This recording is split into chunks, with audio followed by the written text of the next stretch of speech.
You're watching us from on television and online. You're most welcome to this Tourism Connect live chat series. And having asked my host and requested, I will briefly take off my mask so you can audibly hear me, because these are new times and we are observing SOPs. We are coming to you live from the Kampala Serena Hotel. And welcome to this Tourism Connect live chat series. This is the first of 3 that will be taking place this week here at the Kampala Serena Hotel, and brought to you by the Uganda Tourism Board and, of course, with support from UNDP Uganda. We want to thank all our partners and stakeholders for joining us this morning as we begin a great conversation on the tourism sector and what has to be done amidst COVID, because COVID will be here for some time. And as we begin looking at how to get the vaccines into the country, and of course our development partners helping out on that, we will of course be looking at how we can, amidst COVID, continue to support the tourism sector. However, before we even dig deeper into the tourism sector, as we have a panel discussion later this morning, I wanted to give you quite some highlights about what's been happening and what will be happening in the next few months in the tourism sector. And I'm sure you've been seeing the teasers across the country, quite disturbing for some people, what was happening initially with our Independence Monument, without any clue of what exactly was going to happen. I want to introduce you to the fact that Uganda will be hosting the MTV Awards, call them the Mamas, on February the 20th, 2020. And if you're all like me and you're an insider, you'd probably know, 2021, okay, my apologies. You know, this 2020 year is really difficult. So yes, the Mamas will be on February the 20th, 2021, okay? If you're not as excited as I am, and here at the Serena, I don't know if a few people noticed, there is already quite some activity and a buzz about the Mamas. I won't leak what's happening at the Serena or what's been happening in the last few days here. I know that we had quite a delegation in this country that did also manage to go to Eastern Uganda. And I can't wait to see what they've been putting together, but we all have to wait for February the 20th, 2021. So on behalf of UTB, I want to announce that that will be one of the key highlights of 2021, post this 2020 very difficult year, and we will be looking forward to that. Also, in domestic tourism, we are encouraging Ugandans to take on the pile this festive season. We go into Christmas. In fact, if you look at today's headlines, not quite the headlines we wanted to look at in the New Vision, but the New Vision is advising, which experts say is the right thing to do not go to your villages this holiday. I suggest, and I agree with UTB, go to the parks, go to all the tourism destinations, because that's where we should go this season. Why? Please stay away from your parents, unless you know your status, COVID status. Stay away from the grandparents and your parents who, as you know, are in that very unsafe zone with the COVID virus. So the experts are telling us, please, let's visit the parks as much as we can. Let's go and look and visit the PAL and see what it has to offer. And later this morning, I will be showing you clips of what you need to see on where you need to be this holiday. So head to Visit Uganda, the Visit Uganda social media pages, to see what offers are up for grabs this season. There are some really great offers. And speaking to us later today, of course, the boss at Uganda Wildlife Authority will be telling us how they've discounted gorilla tracking permits. And as a Ugandan, unbelievable. As a Ugandan, I'm already thinking about it. I was discussing with one of the panelists earlier today. This is an opportunity for me to also go and see the gorillas. 150,000 shillings. That is less than $50. I know you don't like us translating this into dollars, but yeah. It's 150,000, and you can visit the gorillas. This I will do, at least before the discount closes. So I will be looking forward to that. So if you can, and you want to this holiday season, please go and quickly book yourself in and visit the gorillas in Mugahinga. 150,000, Bwindi, 150,000. You should be able to see gorillas. And we also want to encourage you on behalf of the Tourism Board and the ministry itself to stay safe. Please be safe, stay healthy, and as much as possible, travel this country and see what this beautiful country has to offer. All right. So that's in brief, really, what I had to say in the highlights before we kick in this conversation. I just wanted to make sure we have our next video. If we have that video, are we on cue to have the video? All right. So this is a brief video on what the country has to offer. One of many videos we'll be running for you through this series, the Tourism Connect series. Immediately after that, I will introduce our first speaker. So let's look at this video.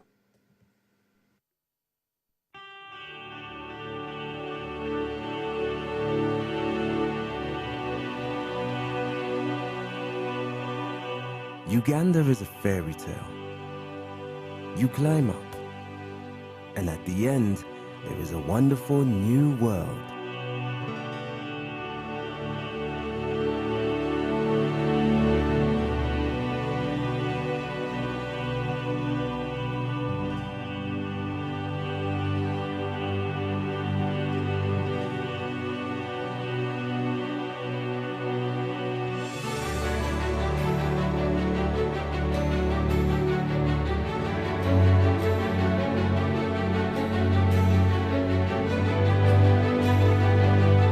The scenery is different.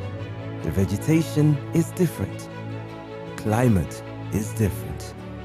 And most of all, the people are different from anything elsewhere to be seen in the whole range of Africa.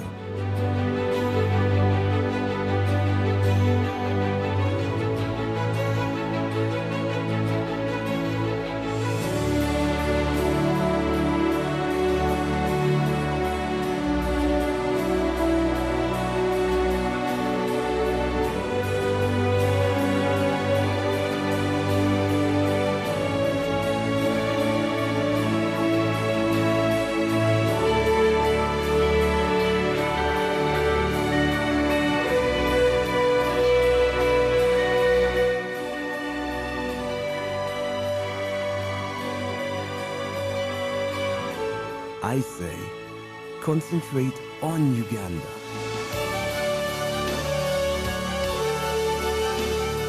For magnificence, for variety of form and color, for profusion of brilliant life, bird, insect, reptile, beast, and for vast scale.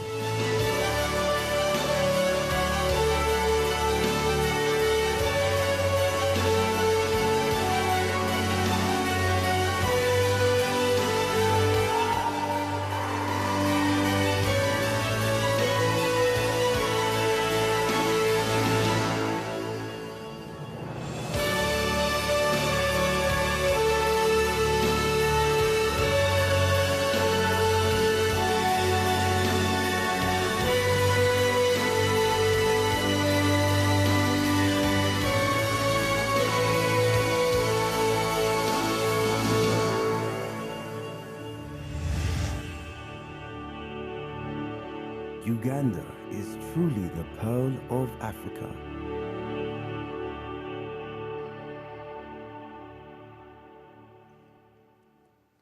Thank you very much. And that's just really a short highlight. And I've always argued that with the amount of beauty this country has, it's very difficult to represent it in 5 seconds or in 5 minutes or in 10 minutes. I have seen documentaries on Uganda that are 45 minutes long, and you still can't see enough of what this country has to offer. And so there is much more, and nobody can tell you the best story about Uganda than yourself. So we want you to be part of our ambassadors in telling these stories. So we want to welcome all of you, those of you joining us online and on television. We are coming to you live from the Kampala Serena Hotel, and you're joining us on UBC TV and NTV. You're most welcome to this Tourism Connect Live Chat series. This is the first of 3 we will be having this week.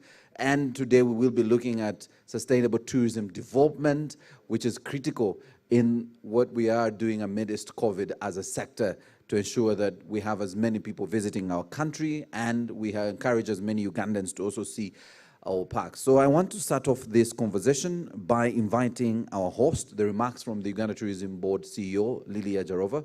You're most welcome. Please come and speak to your people.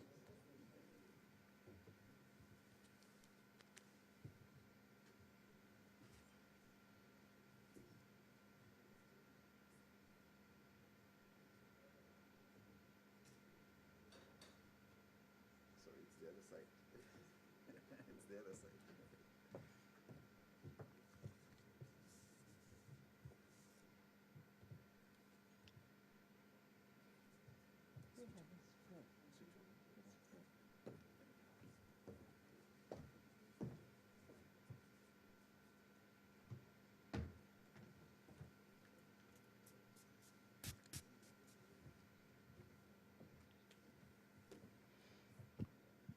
Thank you very much, Maurice. Good morning, ladies and gentlemen. You're most welcome to Tourism Connect live chat of today, Wednesday, December the 10th, 2020. I take this opportunity to welcome you, the different government officers who are watching us this morning, the agencies of government, the private sector, developmental partners, and everyone who is watching us on Visit Uganda, Facebook, who is watching us on NTV and UBC. Thank you for tuning in. Thank you for being here. The chairman of the board of Uganda Tourism Board, Honorable Daudi Migereko, who is here with us. Thank you very much, Chairman, for being here. And we welcome you to Tourism Connect live chat of today. I first would like to start by recognizing some of the people who are here with us.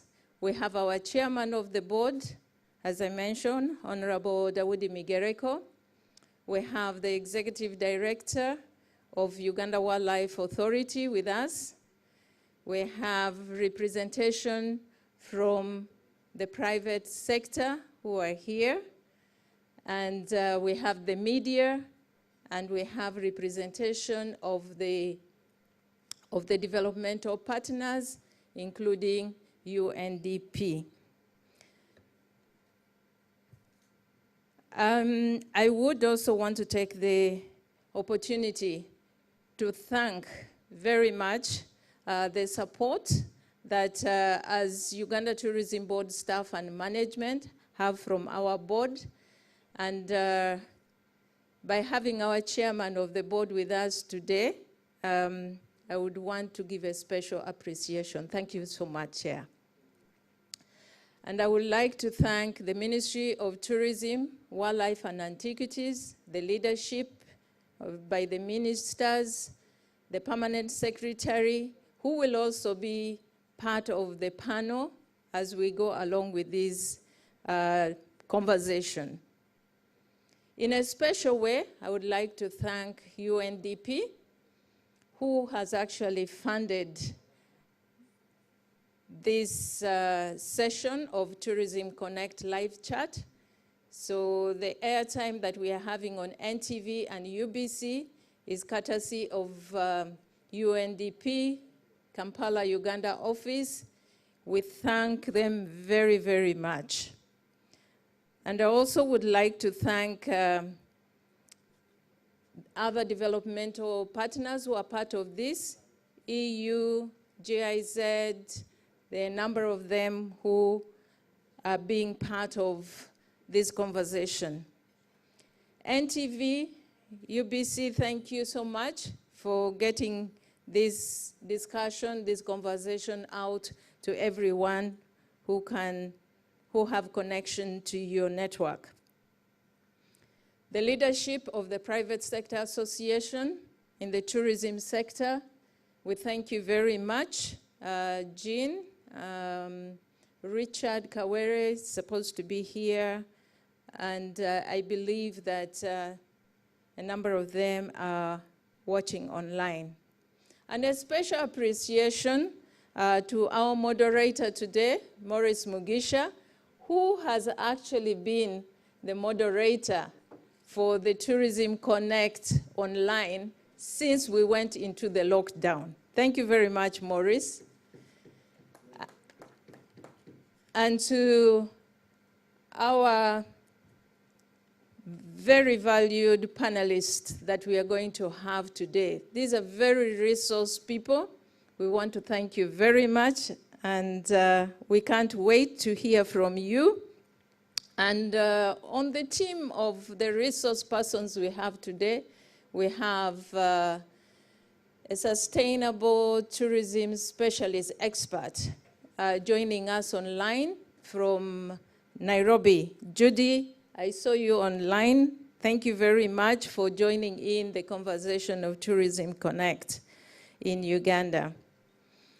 Just briefly to give a background of Tourism Connect, as part of Uganda Tourism Board strategy to improve private-public partnership and also create a platform for tourism knowledge exchange, we created this platform so that we are able to meet more regularly and exchange ideas, exchange knowledge, and plan together.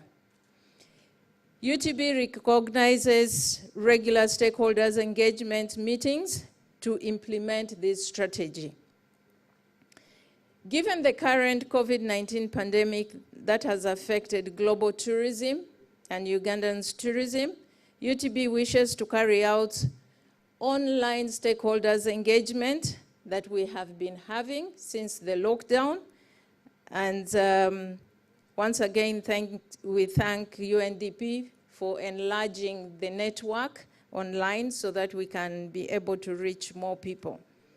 So for now, until when we can be able to gather together, we will continue with this conversation and these engagements online.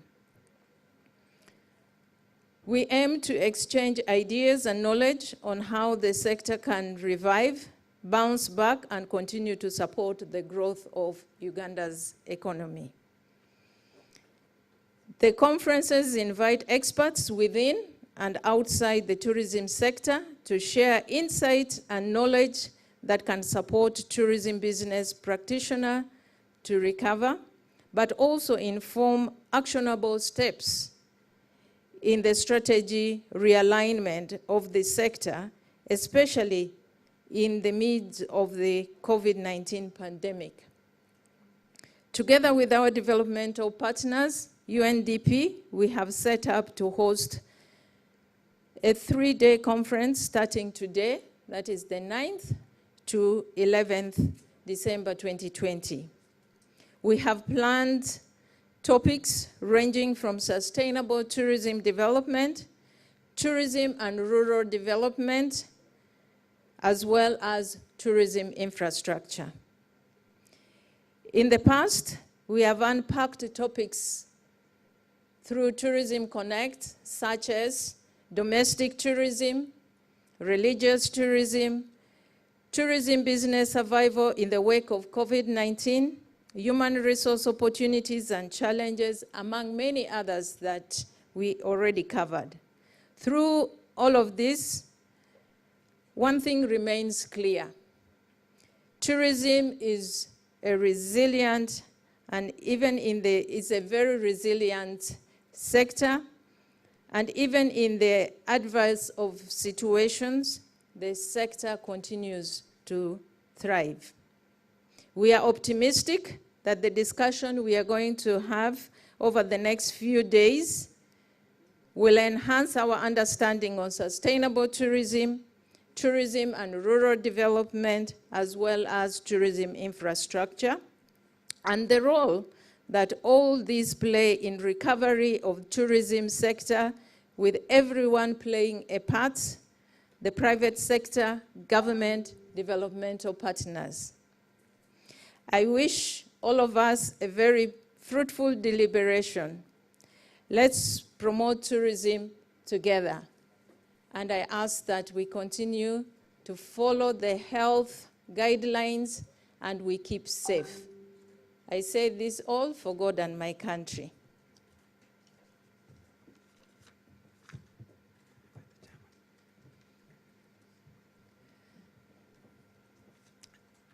And it is my honored privilege right now to invite our chairman of the board, Honorable Dawoodi Migereko, who will give us a keynote address and kickstart this conversation this morning. You're most welcome, Chairman.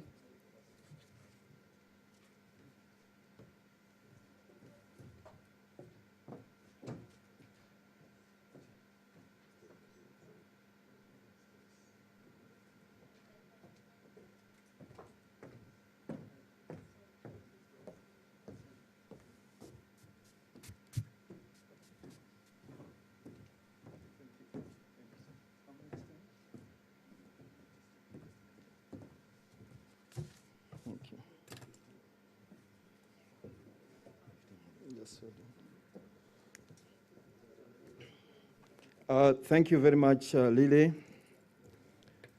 And I would like to thank Maurice and all the organizers for the arrangements this morning. I don't know whether I'm permitted to get this thing off since I'm alone here.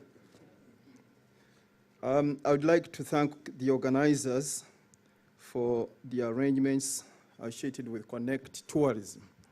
And I would also like to thank the members of the panel for graciously sparing your time to come here and make a contribution.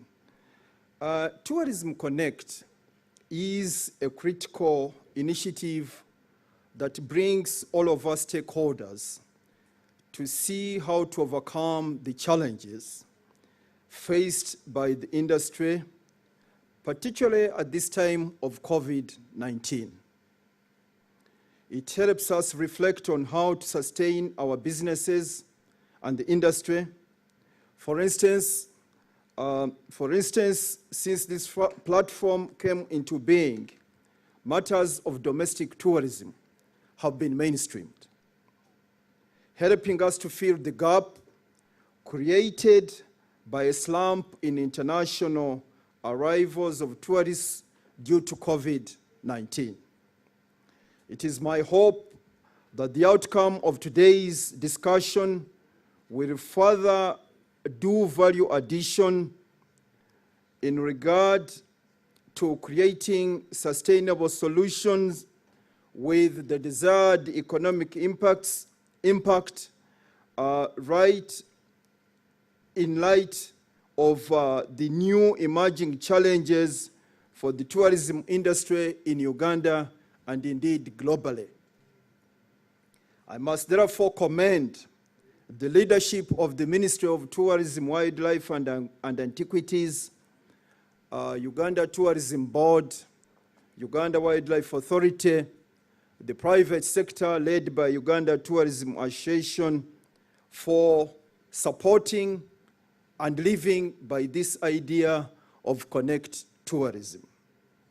At the same time, I would like to thank UNDP and other development partners for the interest that they have taken in the industry, particularly at this very difficult time. I would also like to commend the resource persons who have appeared at the various forums of Connect Tourism for the wonderful input that they have made that has helped sustain the spirit within the industry. And my brothers from Uganda Broadcasting Corporation and NTV, you have given us wide coverage and we cannot take it for granted. But I want to say we shall give you more business. Shall give you more business because you are helping us to remain alive. To the various participants who are here and those who are online, attending virtually, we appreciate the fact that you have been able to spare time to attend these discussions, and I can tell you we shall welcome your observations, comments, and any critique that you can come up with that can help propel the industry to even greater heights. Ladies and gentlemen, the World Travel and Tourism Council, through a survey with the top executives around the world and across multiple industries, suggests that in the next 24 months, 4 leading trends, i.e., demand evolution, health and hygiene, innovation and digitization, and sustainability will impact on the global travel and tourism trade in a manner that we have not seen before. The United Nations World Tourism Organization defines sustainable tourism development as the promotion of tourism that takes into account its current and future social and environmental impacts while addressing the needs of the travelers, the industry, the environment, and the communities. And I want to emphasize the communities. In effect, we need to ensure that there is the right balance between the 4 Ps. 1, the planet, Mother Earth. 2, the people. 3, the policy that we come up with to address all these. And of course, for those in the industry, the economics or profitability of whatever we are doing. Sustainable tourism hinges on the principles of optimally utilizing environmental resources and Mother Earth, preserving the essential ecological processes, and the conservation of natural heritage and biodiversity. Sustainable tourism respects the interests of the people, the authenticity of the host communities, embodies the conservation of their culture, way of life, while promoting cross-cultural relations and understanding. Sustainable tourism bases itself on policies that respect planet Earth, the people's interests, and the profitability of whatever is being pursued under tourism. In the long run, sustainable tourism advocates for the practicable long-term solutions that provide long-lasting economic solutions to all tourism stakeholders in Uganda. Equitable tourism development, stable and rewarding employment, social services to the local communities. Sustainable tourism also contributes to the alleviation or eradication of poverty. Sustainable tourism development guidelines and management practices are applicable to all forms of tourism in all types of destinations, including mass tourism and the various niche tourism segments. Sustainability principles refer to the environmental, economic, and socio-cultural aspects of tourism development, and a suitable balance must be established between the 3 dimensions to guarantee its long-term sustainability. The United Nations Tourism Development Goals number 5, 8, and 11 will contribute significantly to Uganda's sustainability efforts through alignment and attainment. I don't want to go through all the SDGs. My assumption is that you are very familiar with these SDGs. For instance, to do with gender equality, decent work, sustainable cities and communities, and so on and so forth. Sustainable tourism development hinges on 5 pillars. Number 1, tourism policy and guidance. The level of recognition given to tourism in policy development. And some of the issues that come up are to do with, is tourism considered a priority sector by government? How much support is given to tourism from the national budget? What factors curtail the recognition that can be given to tourism? Number 2, trade, investment, tourism data, and competitiveness. Measuring tourism and its contribution to Uganda's economy, trade, investment, and the business environment the extent of tourism investment and conduciveness of the business environment, brand, marketing, and overall destination positioning are considered under this subtitle. Number 3, employment and capacity development. The capacity development of staff along Uganda's value chain, staff and workers along the tourism value chain, conditions for decent work being promoted, the level of skills gap and training needs, the availability of sufficient training, quality assurance, and capacity development. Number 4, poverty reduction and social inclusion, which entails adoption of a strategic and integrated approach to poverty alleviation through tourism development at a national and destination level. Securing of wider community benefits from tourism and the inclusion of all disadvantaged groups in the tourism sector, prevention of the negative and social impacts by tourism activities. Incidentally, these are actually addressed in our laws. I'm sure when my brother, the ED of Uganda Wildlife Authority comes here to talk, he'll be in a position to bring out this one out much more clearly, because every other day he's busy taking care of the animals and the game parks, while at the same time being mindful of the community interests as per law. The number 5 is sustainability of natural and cultural environment. The protection of the natural environment, intercultural dialogue, and tolerance will promote sustainable tourism, encourage participation of women and youth in the tourism business. And to us, that is very, very critical. There has been this question: do we have any sustainable tourism development projects in Uganda? This question has been asked, and my answer to you is yes, we do have them. The number 1 is the one in charge, is the one which is being handled by my brother, Mr. Mwanja, here, under Uganda Wildlife Authority.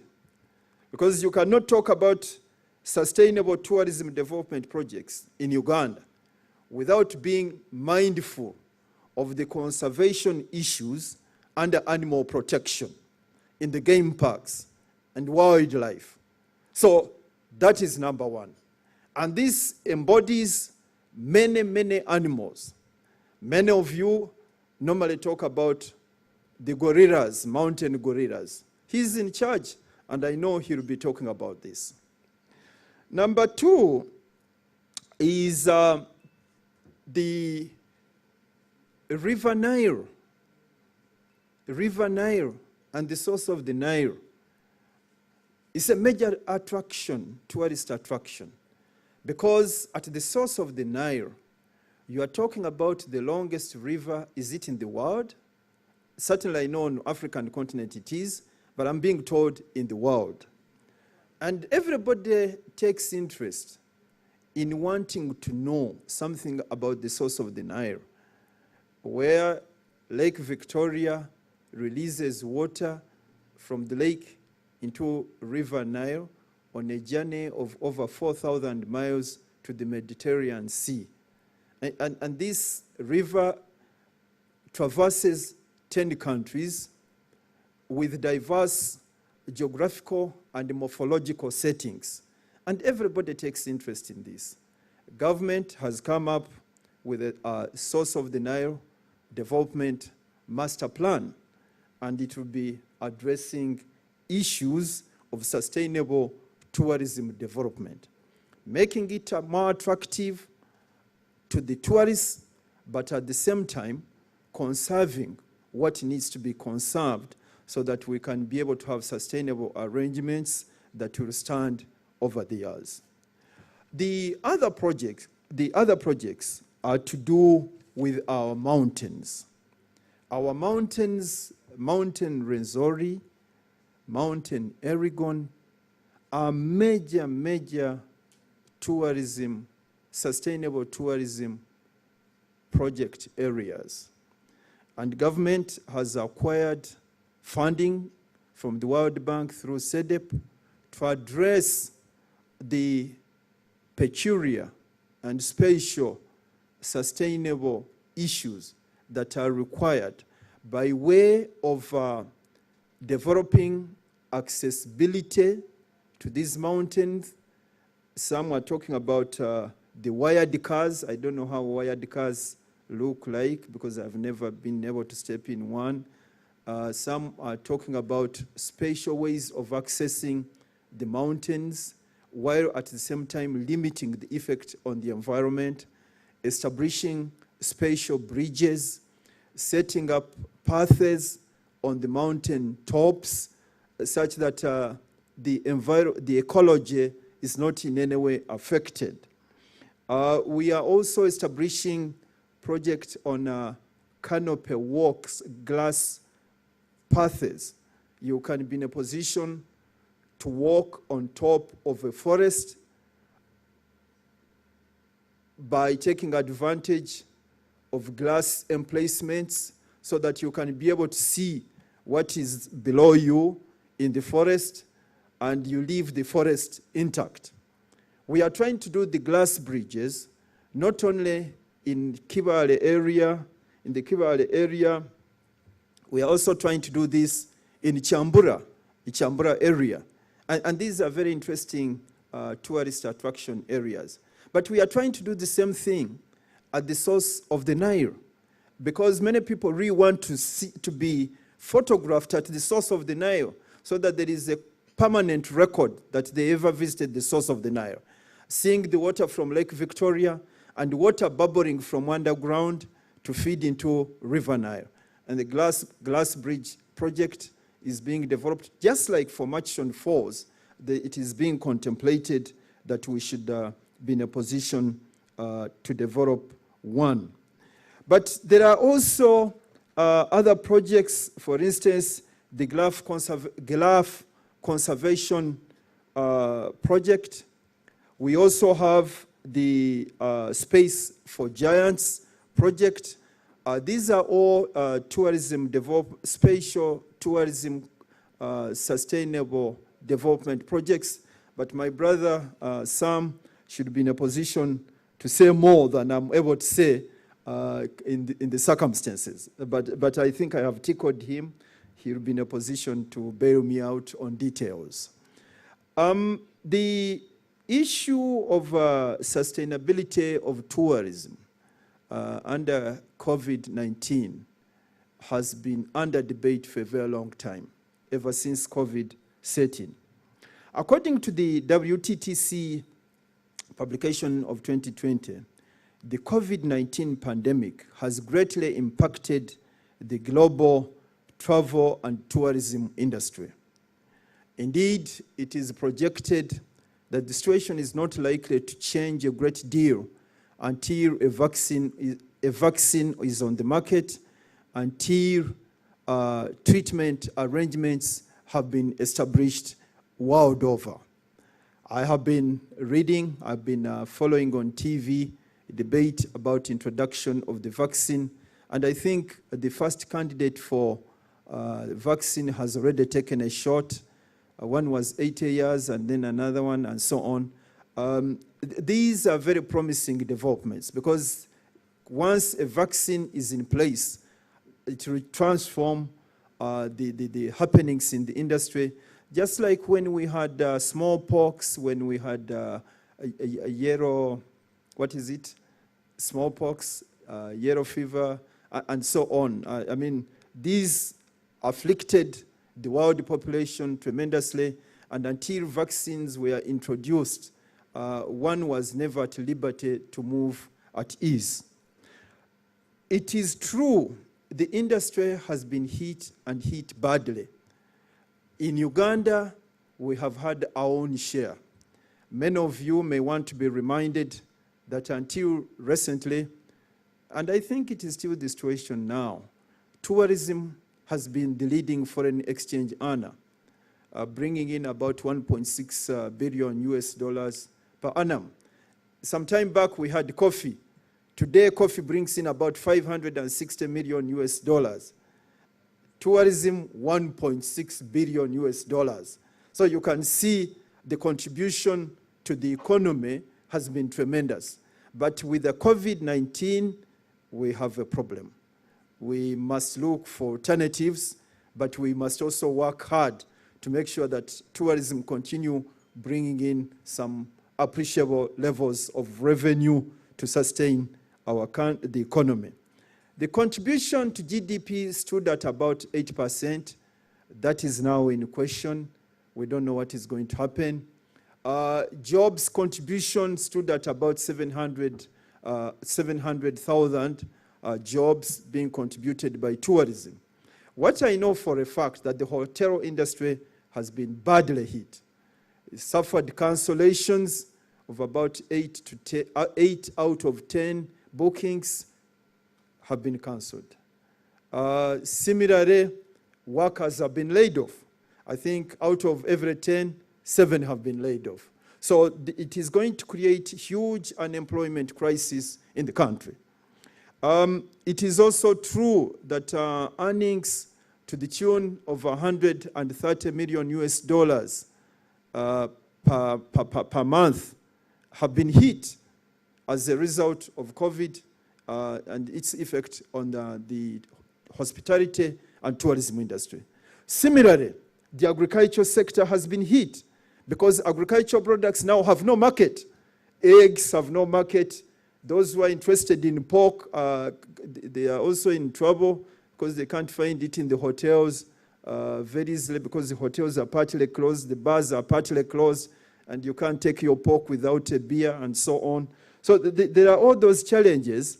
I have all these figures. They're in this paper for Uganda and globally, and I'm sure when I send this out for publication, all these figures will come out, and you should be able to read my paper as and when it comes out.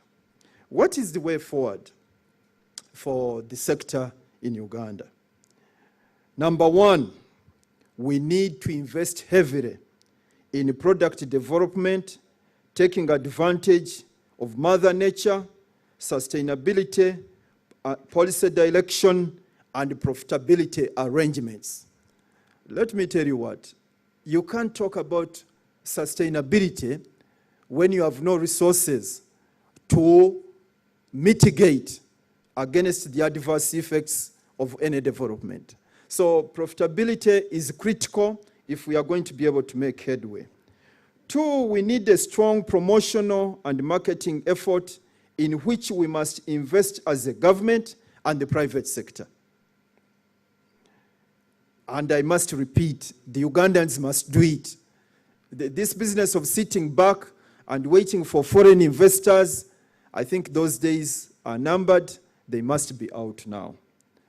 We must undertake investment in supportive infrastructure and services to boost domestic, regional, and international tourism. For instance, transport means to the popular places of attraction from a point of view of tourism. Accommodation costs for the young people. You have got Mwea, you have got Chobe, but these young people who have just started working cannot afford to stay in those places. I must commend Uganda Wildlife Authority because they have introduced hostels in these parks and their charges are fairly reasonable. Mr. Mwanja, we must commend you and we hope you can establish more such hostels that can fit our budget. Two, promotion of ecotourism destinations. The COVID-19 pandemic has increased environmental awareness among the global travelers. Destinations that are seen to protect nature, provide information on conservation, will attract tourism arrivals and inspire travel into those destinations. Uganda will be promoted as a safe and stable and suitable destination while building trust through information for word-of-mouth recommendation. 72% of travelers admit that they trust recommendations from friends and family above other forms of advertising. Number 3, instill sustainability in tourism DNA. Number 4, upskilling of the talent pool in the country. We must train our people so that they are set for handling the business of tourism and the travelers that come to Uganda. Number 5, we need to come up with a stimulus package for the private sector in order for them to be in a position to meaningfully play their role as expected. And in this regard, I would like to thank UNDP because I have seen their advert calling on the private sector to submit proposals. I must thank UDB, I must thank European Union and the World Bank for the support that they have so far come up for the private sector. But I must say the private sector needs more support in order to be in a position to continue playing a positive role that will be in a position to propel the sector to even greater heights. The other issue is leverage technology for sustainability. Technology will facilitate the delivery of effective and sustainable tourism solutions, such as monitoring and data collection on nature, wildlife, and environment conservation work. And this one we can do using satellites and now the drones, because the drones are now everywhere and they can easily help us in data collection in the field. Digital marketing will promote the awareness and the garner support of various sustainable tourism initiatives. Technology will also be used to distribute travelers across destinations. We need to support the industry and our private sector to acquire and fully utilize these new developments in technology. Management of traveler safety. Destination management organizations and governments have a key role to play in ensuring travel continuity and travel safety after the pandemic. No traveler will want to go to a destination where reports indicate that he will be insecure from a health point of view. He will be insecure from a health point of view. Safety protocols as well as crowd control management will remain key issues before the rollout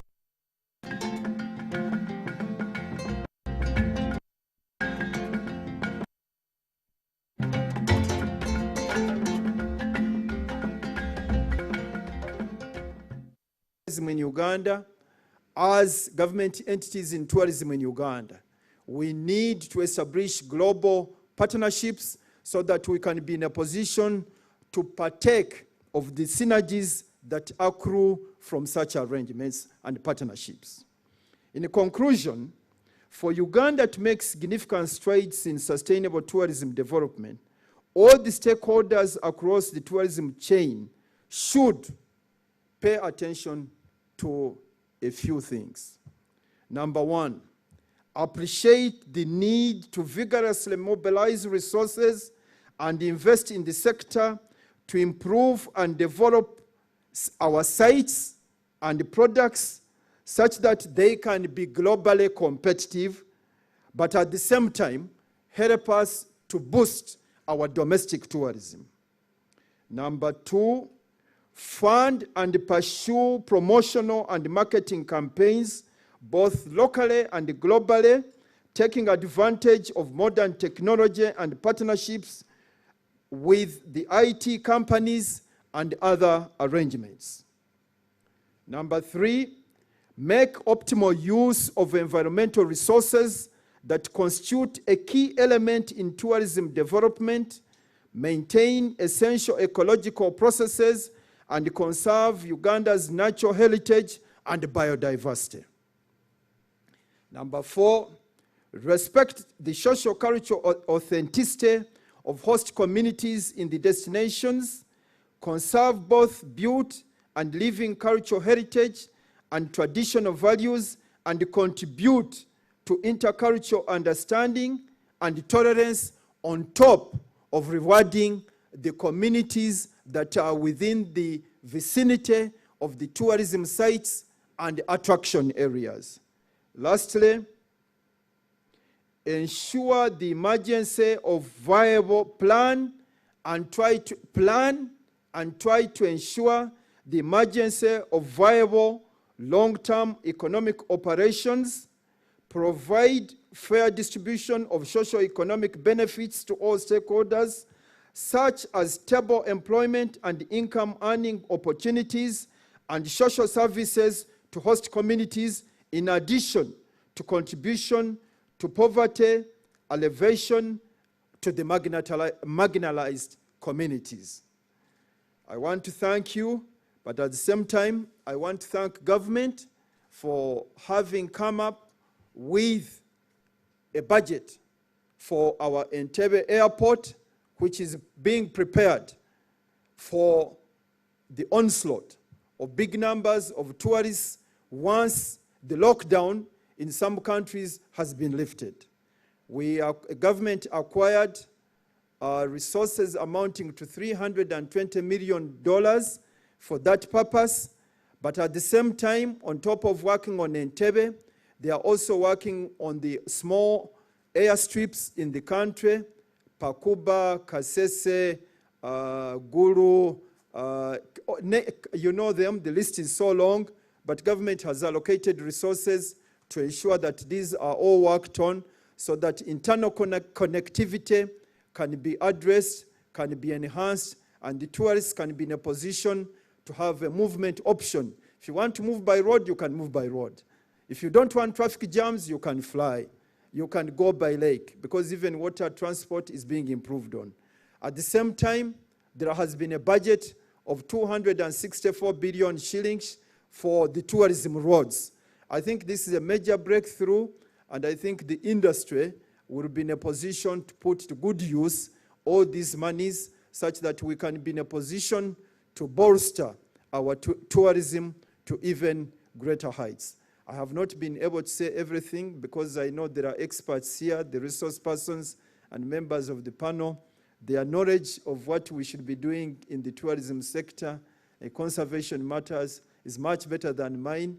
And I must say I'm greatly honored to have been invited to deliver a keynote address to be followed by such eminent personalities addressing us from a point of knowledge in the sector. I thank you, and thank you all of you for listening to us. And I want to thank UBC and NTV for the coverage that you are giving us. And I hope this will help to popularize tourism even further, particularly from the point of view of domestic tourism. I thank you.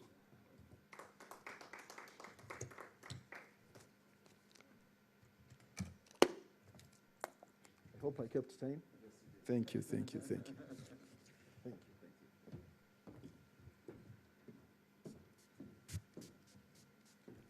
Thank you very much, Chair, for the contribution in your keynote address.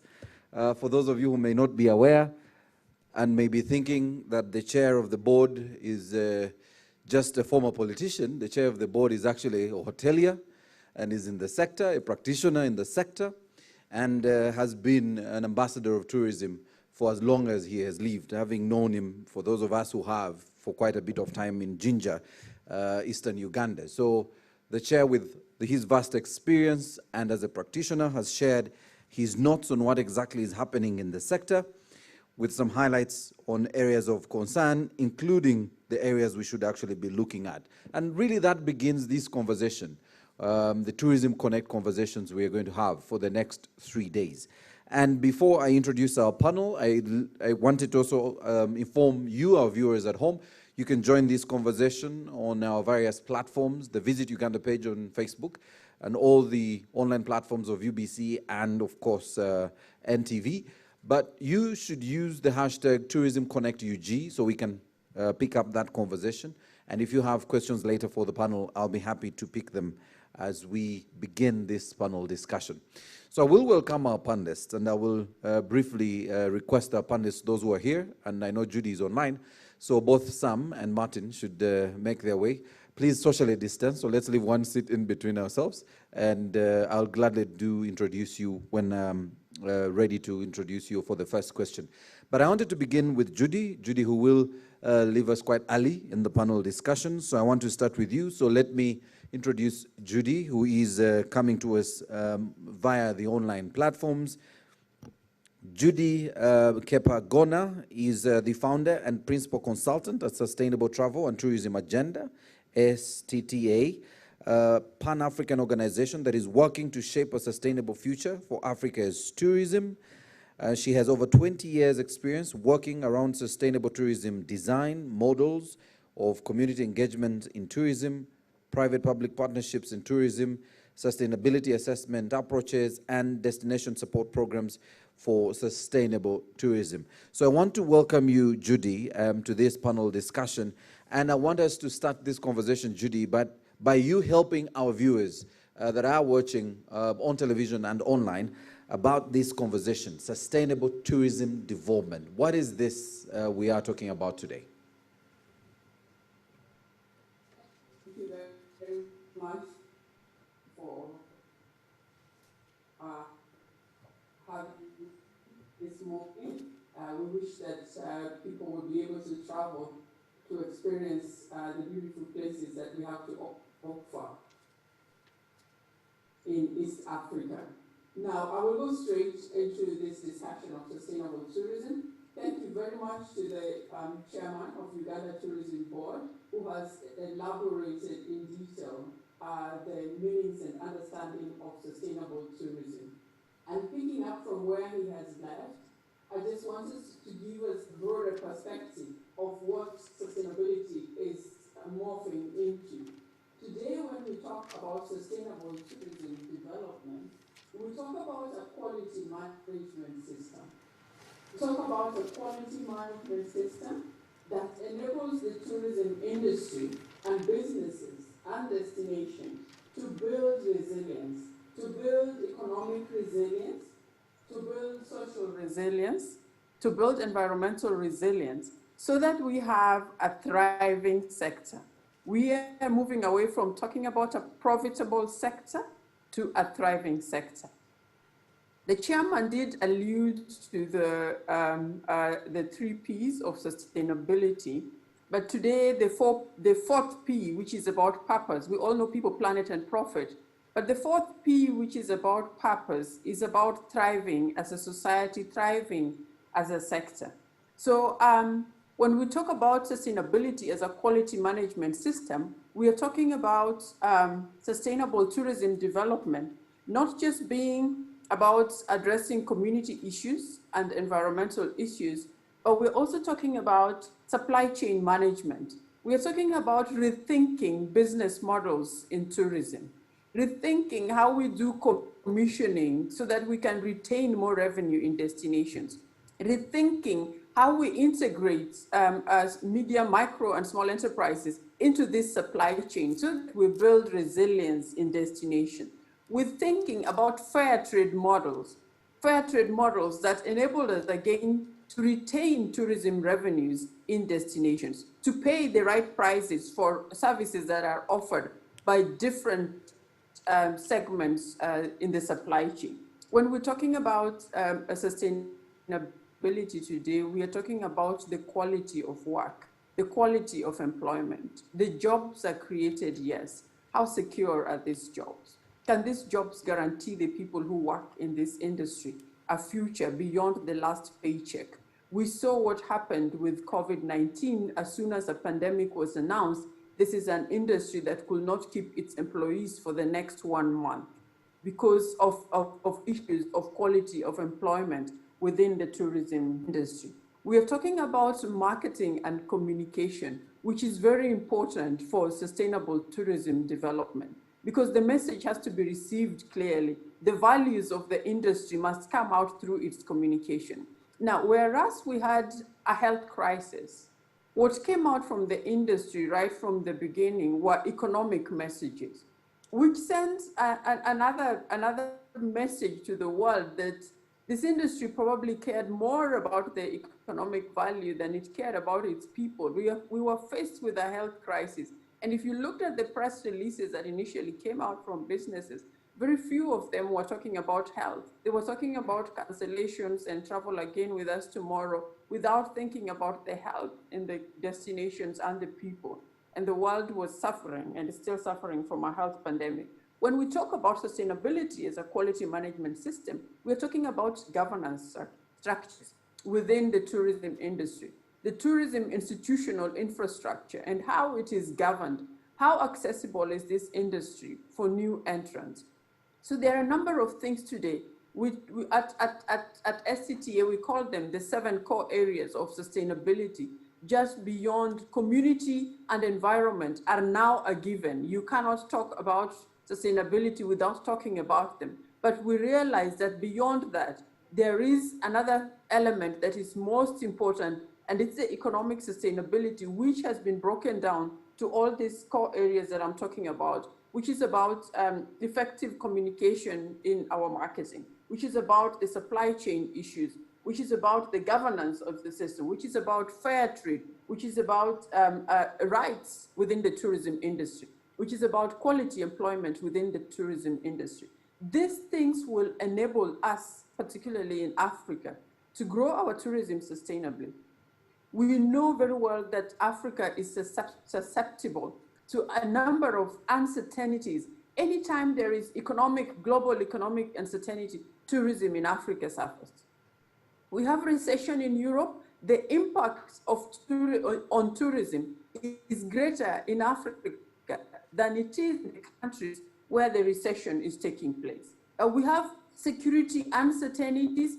Africa's tourism suffers the most, even when some of the incidences have not happened here. We know cases in Europe where destinations have been hit by terrorist attack. There were no travel warnings. There were no massive cancellation. Tourism bounced back and was thriving again. In Africa, when you get hit by one terrorist attack, it will take you another 4 or 5 years to recover. Today, we are talking about climate uncertainties that are beginning to affect destinations in Africa. We saw what happened in Mozambique recently in 2019, and other places that have experienced the impacts of climate uncertainty. We are living with a health uncertainty, COVID-19. Tourism in Africa is very hard hit. We begin to ask ourselves, what is it that will cushion us? Can sustainable tourism development cushion us from some of these uncertainties? And I just want to make a few comments that yes, sustainable tourism development can cushion us from climate uncertainties if we manage our resources. The chairman of UTB has just told us it is important to manage our environmental values and deal with climate uncertainties. And we have laws in country, we have environmental laws like environmental impact assessments, although sometimes we have them on paper and we don't follow, but at least we have in place policies to protect the environment. So our biggest area where we are hit the most is lack of economic sustainability. Economic uncertainty affects tourism heavily in Africa. One incident of all the ones that I have mentioned, and tourism is completely on its knees and cannot operate. So what is it that we can do to build resilience, against most of these economic uncertainties? There are a few things that we should focus on going forward. We should make tourism industry, number one, more accessible. More accessible in terms of consumption, so that whatever we develop for tourism can be consumed by a wide range of different segments of our economy, from different demographics. It can be consumed by international markets, but it can also be consumed by the local market. We must find a balance for making tourism accessible in terms of consumption. We also have to find a balance by making tourism accessible in terms of its diversity of products. So we must develop products that can be consumed throughout the year, not for certain seasons of the year, and also by different segments of the markets again. We must also make tourism more accessible by making entry for new players, particularly micro, small, and medium enterprises. We know they're the backbone of tourism in Africa. But if we don't make tourism accessible for them in terms of entering this market segment, we are locking down a large segment of our economy. And when we lock them down, we narrow the opportunities of tourism. We narrow the lateral growth of tourism, and we restrict it to a small group of players. And when this group of players cannot hold, tourism crumbles in a very short time. Another thing that we need to do for economic resilience is to build tourism models that will give us more revenue retention in destinations. Whether we like it or not, the business models in tourism today are leaking tourism in Africa. Now, Africa, with the size of tourism that it has not been able to build its own brand of an online booking platform. Why? We have the brains, we have the capacity. We depend on systems that leak quite a large percentage of tourism revenue out of our destinations. Now, the tourism businesses are left with very little to operate with and build on profits, so that in case there is a disruption, they cannot even survive and operate for another 6 months. They immediately have to start laying off, and they have to change a lot of things, and they have to lock down many things, because it's almost a hand-to-mouth business.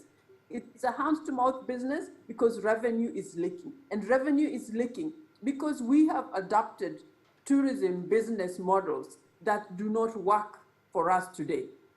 It is an area that we as a continent can put an effort in and look at how we are going to retain more revenue in tourism destination. Another thing that we could do is to have more inclusive forms of tourism. We have already heard about ecotourism is one of the more inclusive forms of tourism, because ecotourism is about traveling to natural areas, travel that respects the environment and that respects the communities and gives back to the communities in these particular areas. And that's just, so ecotourism is a small segment of the larger sustainable tourism discourse, because its focus is more on the communities and the environment. Another thing that we can do as a destination is to, as Africa, is to revisit our investment objectives and how we look at tourism in terms of investment. The questions that we must ask will be first and foremost about what impact do we want tourism to have? Where do we want tourism to impact? Then we start looking at what type of tourism do we need for that? And how many tourists will we need for that? And what type of product will we need for that? Today, our investment question is switched. It's backward. So we start asking ourselves, how much revenue do we want tourism to bring? And so we put the numbers that we want, and then we work backwards. How many international hotels are we going to bring in to get that number? Now, that type of tourism question is what has led to minimal impact of tourism in our destinations. Because when we start that way, we expose ourselves. We want the numbers, we want the revenue.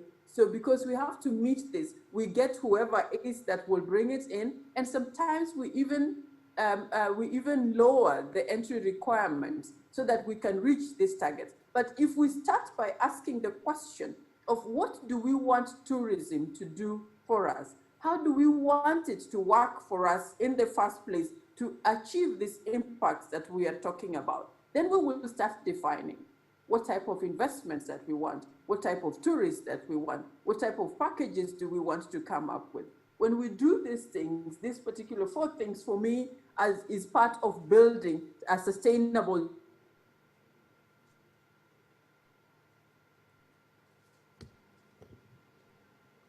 Judy, I think we lost you. I'm just trying to ensure we still have Judy online.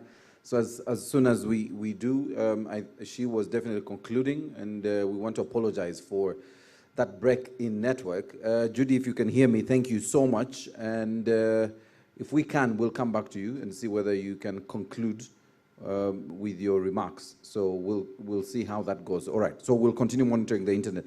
And that really, therein, is what we are discussing today, sustainable tourism development. And she's run us through what we are doing, what we are not doing, and what we need to be looking at. I'm excited about where she wants us to go, but before I dig in, and I wanted to introduce my panel, those that are actually physically here. And those are Martin Haller. Martin is an entrepreneur and development professional with a background in organizational science, education, and tourism, and has 15 years of experience working on social impact initiatives in various countries. He is the founder and managing partner of Eye-Opener Works, which offers training, research, and consultancy services to the for impact projects, specifically in the fields of active learning, monitoring and evaluation, organizational development, and social business incubation. He currently heads the regional office here in Uganda, which was registered in 2015.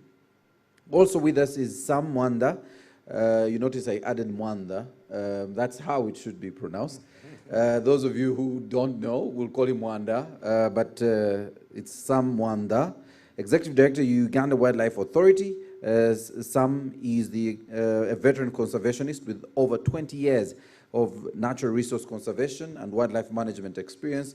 He's also the Chief of Party at the African Wildlife Foundation, worked as Executive Secretary at the Greater Virunga Transboundary Collaboration, GVTC, and from September 2005 to October 2010, he worked as the Director of Conservation at Uganda Wildlife Authority, among other roles. So I want to welcome both of you, gentlemen, and Judy, again, as I mentioned, if I know you're running away, if we can, we will get you back to conclude. All right, Martin, I want us to continue from where Judy spoke to, and I was excited when she talked about the rethinking of our system and spoke to how, because of COVID, it was very difficult to, the economies of most of the countries around the world were specifically interested in the numbers, the money tourism was bringing into the sector or into the economy, and not really the people who were actually driving the sector. So the people, skilling, experience, conversation. And that's where I want us to start. Have we done enough to ensure that, first of all, we are sustainably safeguarding our tourism sector? Thank you very much, Maurice. Am I audible? Yeah. Thanks a lot also to the organizers for having me today. It's an honor to be a part of the Tourism Connect series, which I think has been a great source of inspiration and encouragement to all those in the sector, especially in the first months of the pandemic, when I think a lot of us were still looking for direction, and this platform has been very valuable in sharing and encouraging all of us there. Am I allowed to put off my mask? Because I think for purposes of audibility that might improve.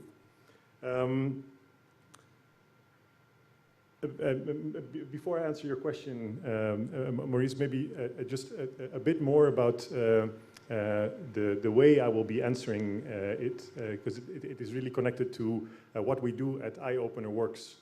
Eye-Opener Works is an international creative agency that looks at different sectors and supports innovative practices that help make those sectors more social and more sustainable. And I'm very happy that when we talk about sustainability here today, that a number of the people speaking before me have highlighted different dimensions of this concept. I personally was aware of a model built on 3 Ps, but I think based on the previous speakers, I've been able to add at least 2 more Ps, so maybe we should start talking indeed about the 5 Ps from now on. Besides planet and profit that are often mentioned, I noted policies and also purpose. And one of our main concerns in that list of 5, the one that I have not mentioned yet, is the P of people. We often see that when people talk about sustainability and paying attention to sustainability, that there's a lot of focus on protection of environmental resources, a lot of focus on reducing waste, but that in many cases, the people involved in all of this, the communities, are somewhat forgotten. To give you a very practical example, as a company, as an agency, we were lucky to be selected for the International Booking Booster Program, a program that supports sustainable tourism initiatives around the world. And out of the 10 finalists in that program, 9 of them were focusing on environmental protection and conservation models. And we were the only agency representing an initiative that was focusing on people, on skills building. And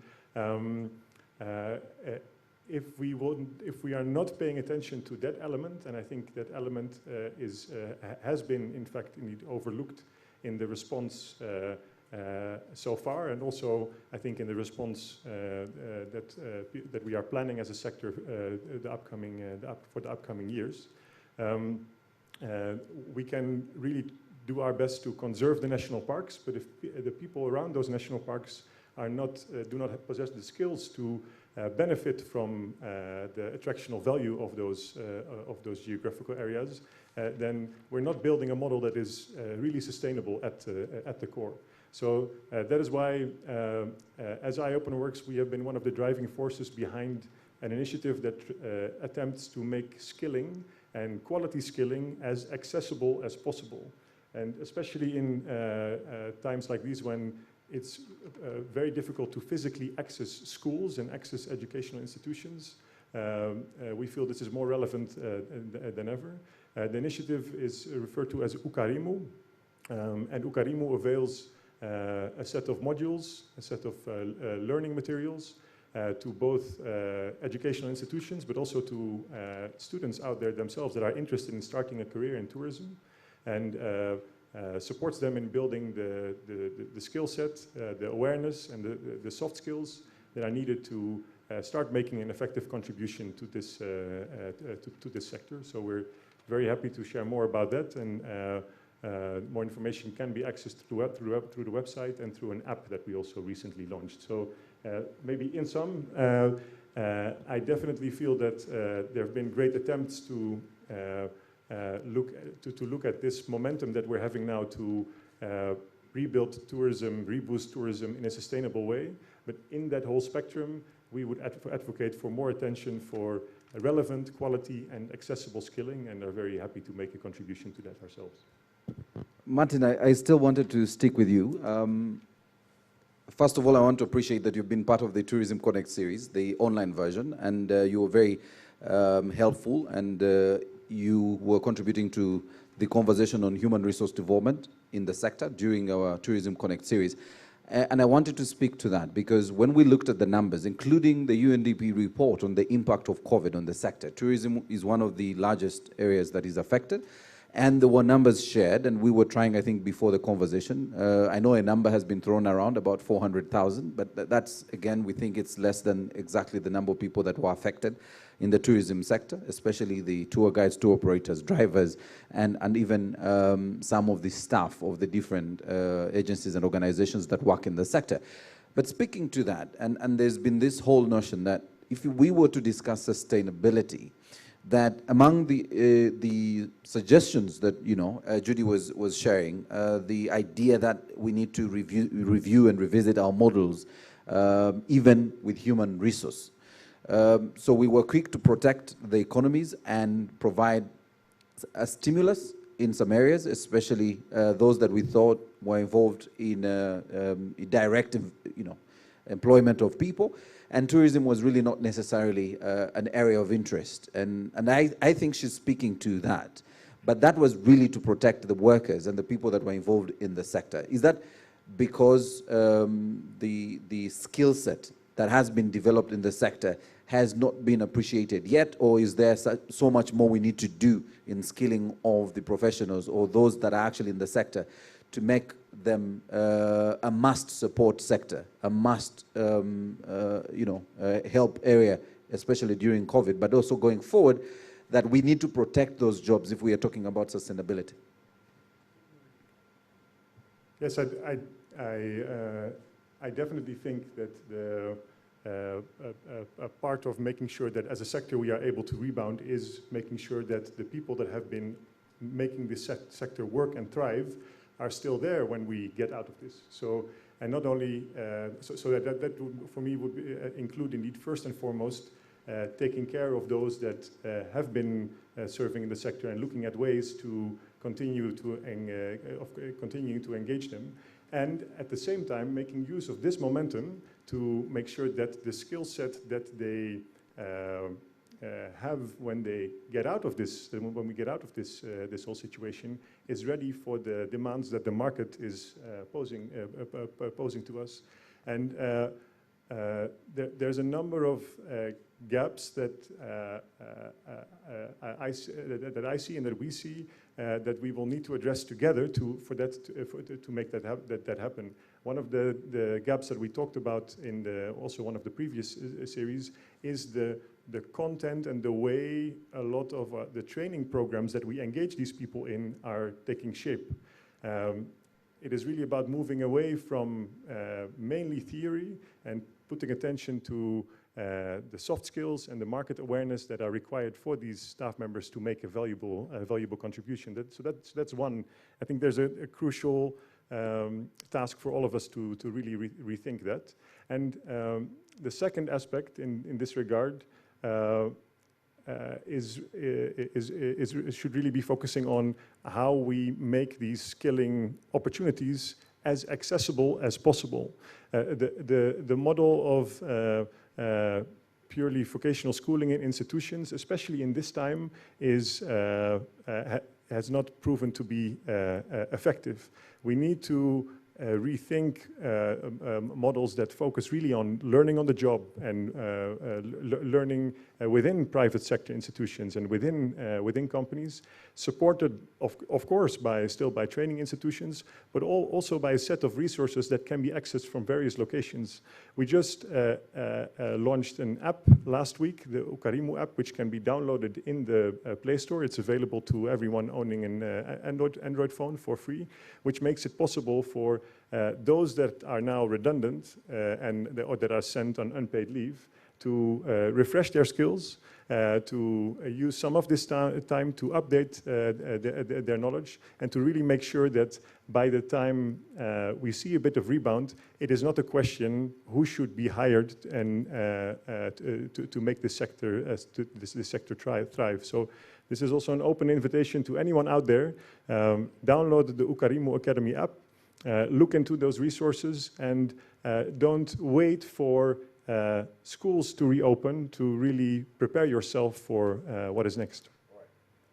Martin, I know we have the app, and I just wanted, I know it's 30 seconds long. It's running. Does it have audio so we can hear?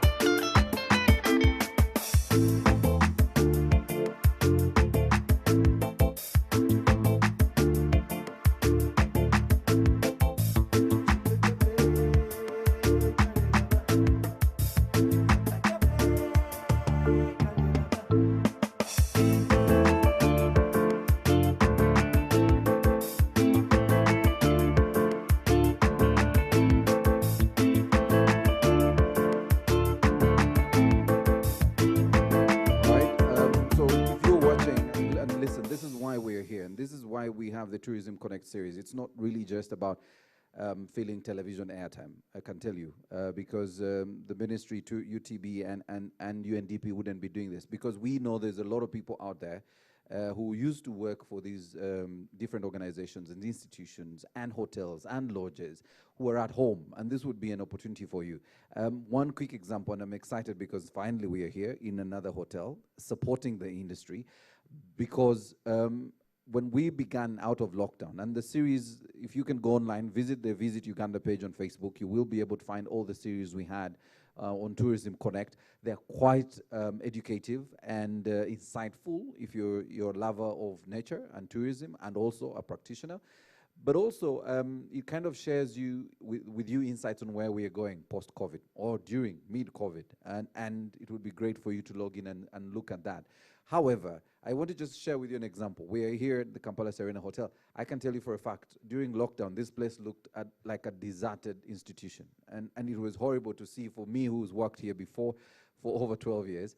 And when we came back, I noticed that Serena, that deploys hundreds of staff, was literally working with a skeleton of staff, and about 12 to 13 people were working, and you could tell the impact on those that had failed to come to work.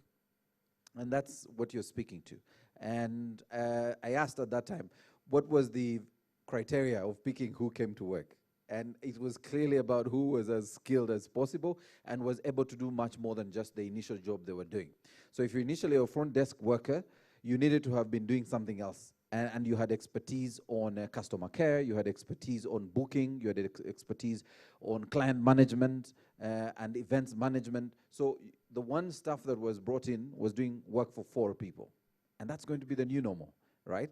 And you were speaking to that. But let me bring in Nancy. And I mean, Sam, you are in one of the biggest spaces of the sector, the tourism sector, and sticking to this conversation around sustainable tourism, the efforts you have undertaken as Uganda Wildlife Authority to be able to promote sustainable tourism. Thank you, Maurice. And good morning, our viewers and listeners in whatever environments you are in. Thank you, UTB, for inviting us. And we would like to appreciate the kind words, especially that have come from you, Maurice, and Honorable Migereko, about Uganda Wildlife Authority. I would like to focus briefly on what we are doing, and then we'll jump into the assignment Honorable Migereko gave me while he was speaking. In terms of what we are doing, I think first, before we get into what we are doing, we need to appreciate the issue of sustainability, and the different speakers already have mentioned what it is. And I would not want to go into the details of that. But I wanted to give a very simplistic example. If I am earning, I have an income of 1 million shillings today, and I want this to be sustainable, I must put in place things that ensure that that 1 million keeps coming over a long period. And that long period should be as long as I am alive, literally. And so since for us on planet Earth are likely to be here forever, except if Jesus Christ comes back soon, we should be talking about how do we ensure that whatever we are doing in tourism is there for today and for the future, and that it will go on, and the quality should not go down, but rather should improve. Whether it is accommodation, whether it is facilities, whether it is the product, we should be looking at ensuring that those go on. And for Uganda, what has happened is that government has put in place the legal and policy framework. For example, for us as an institution, Uganda Wildlife Authority, we have the Uganda Wildlife Policy. That policy puts in place strategies that ensure that management of wildlife is sustainable. And I'll be talking later into what we do. We have the Uganda Wildlife Act. The current one we are running is 2019. It is the law that governs and sets place the authority and also lists what we need to do. And those are guiding principles. But there are also many other laws in the country and other policies that link into. There is the land law. There is the Local Government Act. There is the National Environment Management Act. If you look at them critically, there are certain segments within those laws that are relevant for the protection and management of the wildlife in the country. And because our wildlife is nature-based, our tourism in Uganda is mainly nature-based, it means, therefore, that for us to be able to deliver sustainable tourism, we must protect the nature. We must protect the wildlife. If you are going to protect the wildlife, you must protect the habitat. And so that is a very, very key aspect in terms of sustainable tourism for us as Uganda Wildlife Authority. So with our 10 national parks, 12 wildlife reserves, making 22 protected areas, we have put men and women in those places. They are monitoring what is going on. They are preventing any degradation of the resource so that we have sustainable tourism. The other aspect I wanted to talk into briefly is the fact that tourism has a product, but that product must be consumed. And for you to consume, you must encourage the people to come and consume. And so you must market. And the Uganda Tourism Board does all the marketing for Uganda. But for us at Uganda Wildlife Authority, we think there are certain things we need to help them. And so we also provide for marketing of the tourism products that we have as the Uganda Wildlife Authority. So we get into marketing. And related to that is the fact that you and me are a very strange being. Today I like something else, tomorrow I'll like another. I was talking to my staff yesterday that today I want to eat a pizza, tomorrow I want to eat atapa. And the other day I will say, no, I don't want any solid food. Let me just have a fruit. Because every time my needs are changing. And therefore we need to get into research. What is it that the tourist needs? What is it that I have? How can I manipulate what I have in such a way that my visitor is able to come and enjoy it? And so we get into market research that therefore leads us into delivering the product that a tourist will be able to enjoy. But then, if I am unable to provide that the tourist wants to enjoy, then I should convince the tourist that what I have is actually the best. So that even when he's thinking this is the way to go, I'm saying, no, there is also this other way. And we should be able to market, but also undertake market research. And then for us in the protected areas, very frequently I must, how many gorillas do you have? And I should be able to give the figure. But it's not that I count them every day.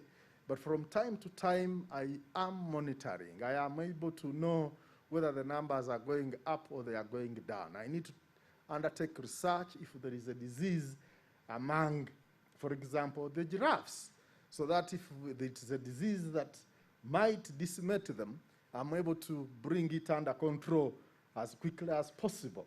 So we also undertake monitoring and research, and that directly leads into the sustainability of the tourism. The other aspect is infrastructure. We need airports, we need airstrips, we need roads, we need accommodation facilities, we need the specific products that are part of the infrastructure that encourage a tourist to come. And so we work on infrastructure. There are things that government directly does, and yes, Uganda Wildlife Authority is part of government, but there are things that Uganda Wildlife Authority does, specifically in the protected areas. And again, that also has a linkage to the sustainable tourism. Maurice and Martin, you already talked about the human resource. The human resource, our policy at Uganda Wildlife Authority is that we get you at the gate when you're already qualified. But yes, when you get in, We need to continue training so that you are up to date with the changing environment, with the changing needs of our visitors. So we need to have the appropriate human resource. We need to provide the right equipment for them. We need to provide the right training for them.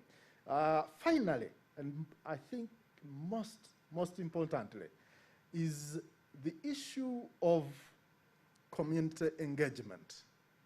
Our protected areas are all islands, so to speak. They are surrounded by people. And those people are interested in the resource, maybe the land, maybe the cob that is in there, or the firewood, or the grass. And so if you do not engage, you will have the resource degraded. And so we engage. And we engage in many ways. We create awareness, but also we share the benefits. I was looking at the figures this morning, and I was very surprised that in just the last 5 years, we've shared revenue with communities to the tune of 21 billion Uganda shillings in 5 years. And yesterday, I was looking at the accounts for the last financial year. We have another 9 billion that we are going to share this financial year with the communities that neighbor the protected areas. Now, there are things like a COVID, when they come, they completely disorganize you. Because this year, I don't know whether we'll really make substantial amounts that I can be proud of, because our revenue has dropped to less than 5% of what we got last year. So those challenges will come. And this is where, if you have not prepared for sustainable tourism and sustainable management of your protected areas, you will seriously fail. Let me, if I could go into what Honorable Migreko raised, or you, Just okay. a minute. Yes. You will allow me to do that? I will allow you. Yes, thank you. Microphone? I'll allow you time. Just a minute. Yes. I wanted Judy to come in because she's running off onto another engagement and the internet is back on. So before we lose her again. So Judy, I wanted you to come back. You were concluding and looking at a way forward. Over to you, Judy.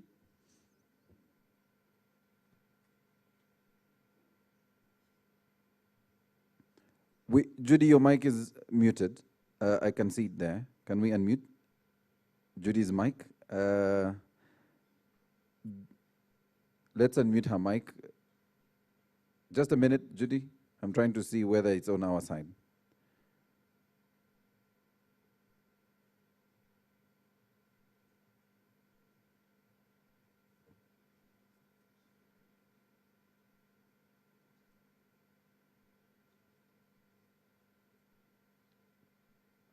Are we okay? Judy, okay? Let's just check that the channel is right. Just a minute, Judy. We seem to be losing your audio somewhere along the way. I'm not so sure where. We are trying to see whether the problem is. It looked like it was muted. It was muted here, but it doesn't look like it's muted. So we're just verifying that.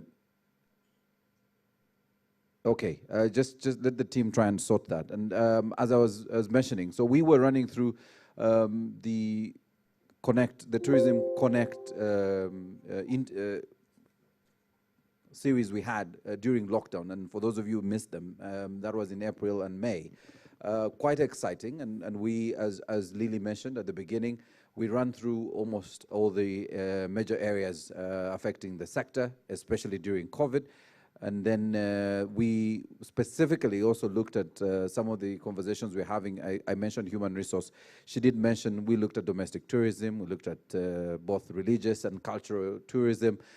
Quite interesting feedback we've received along the way. And please, if you can, and you are part of the practitioners and a nature lover, you should be able to join us. All right, Sandra, can we try Judy? All right, let's try again. Can you hear me now? Yes, we can. Over to you. Oh, great. Thank you very much. And sorry for that hitch. I was just about to conclude my submission for this morning on the case for sustainable tourism development as the way forward, as this is what we need to build tourism forward. And I'm using the words forward because we've been talking about recovery. Recovery will take us to the place where we were.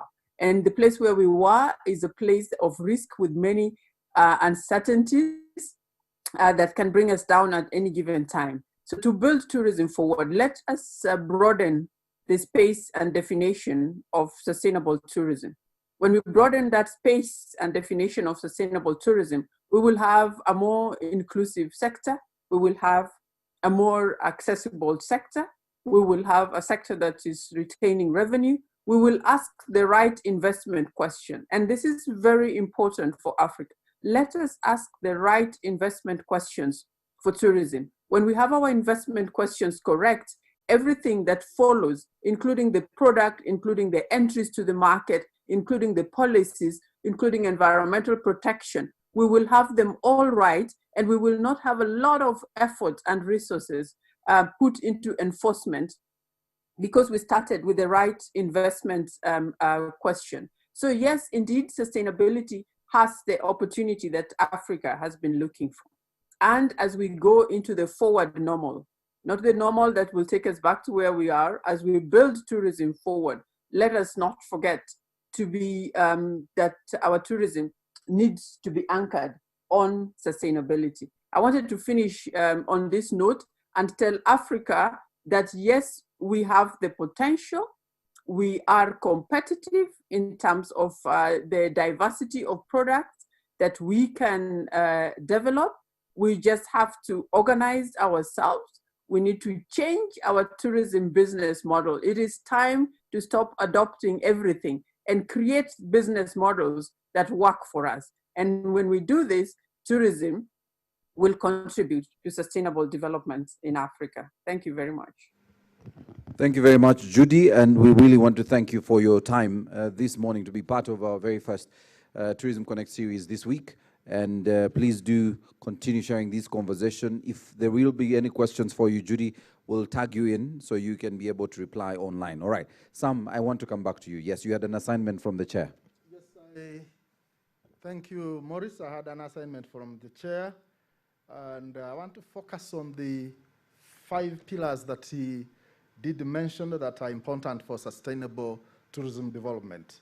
He talked about policy and guidance, and as I was speaking, I did mention the different laws and policies that are available, and those definitely are pillars that are available that ensure that you and I can have sustainable tourism in our country. Then he talked about trade, investment, tourism data, competitiveness. And I was just looking at what are the issues here. The issues are that we'll be getting visitors from overseas. They want to go to Maction Falls. You need to get them there. You need transport. You need accommodation for them. You need to consider what are they going to do in Maction Falls. Is it just having a bed and sleeping? No, they need activities. They need products that they will be engaged in. And when they are engaged, then you keep them longer, and then they give you foreign exchange. It contributes to economy, and everybody laughs their way to the bank because there is a product, and the visitors have come and they have left resources behind. Then the third aspect, the third pillar that he talked about was employment and capital development. We've been seeing these figures. We need to revise them because COVID has completely changed the situation. But we already had over 670,000 Ugandans involved in the tourism industry.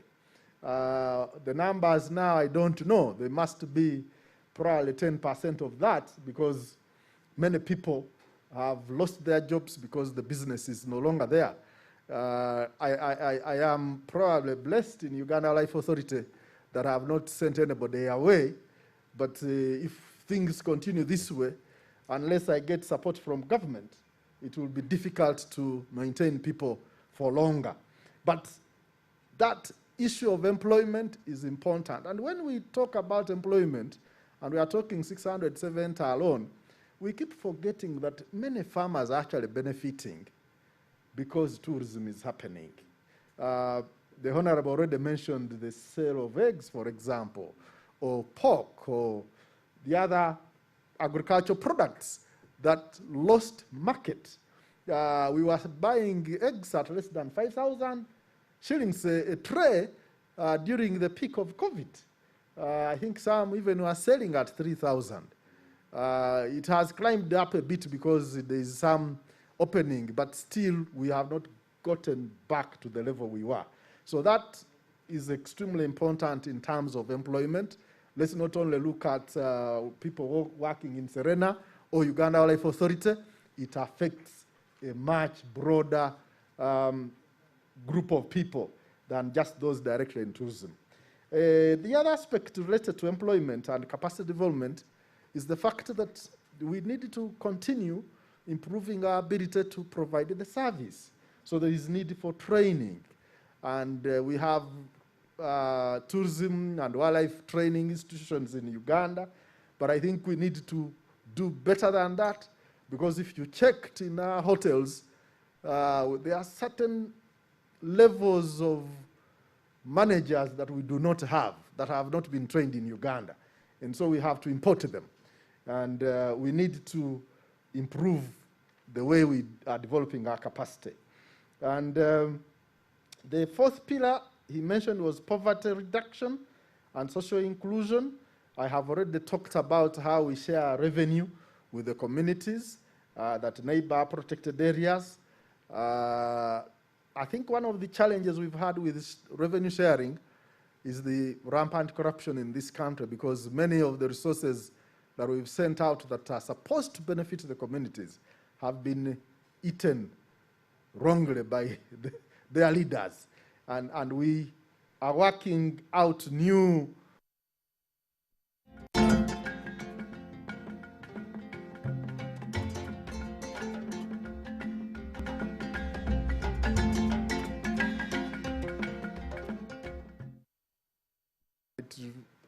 it requires putting in resources, it requires getting the right leaders in place to take care of these resources. And then we need to think and, think beyond just the protection of wildlife, for example.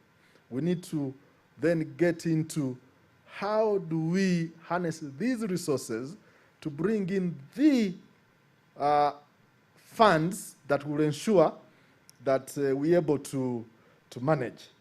And in relation to that are the partnerships that we develop.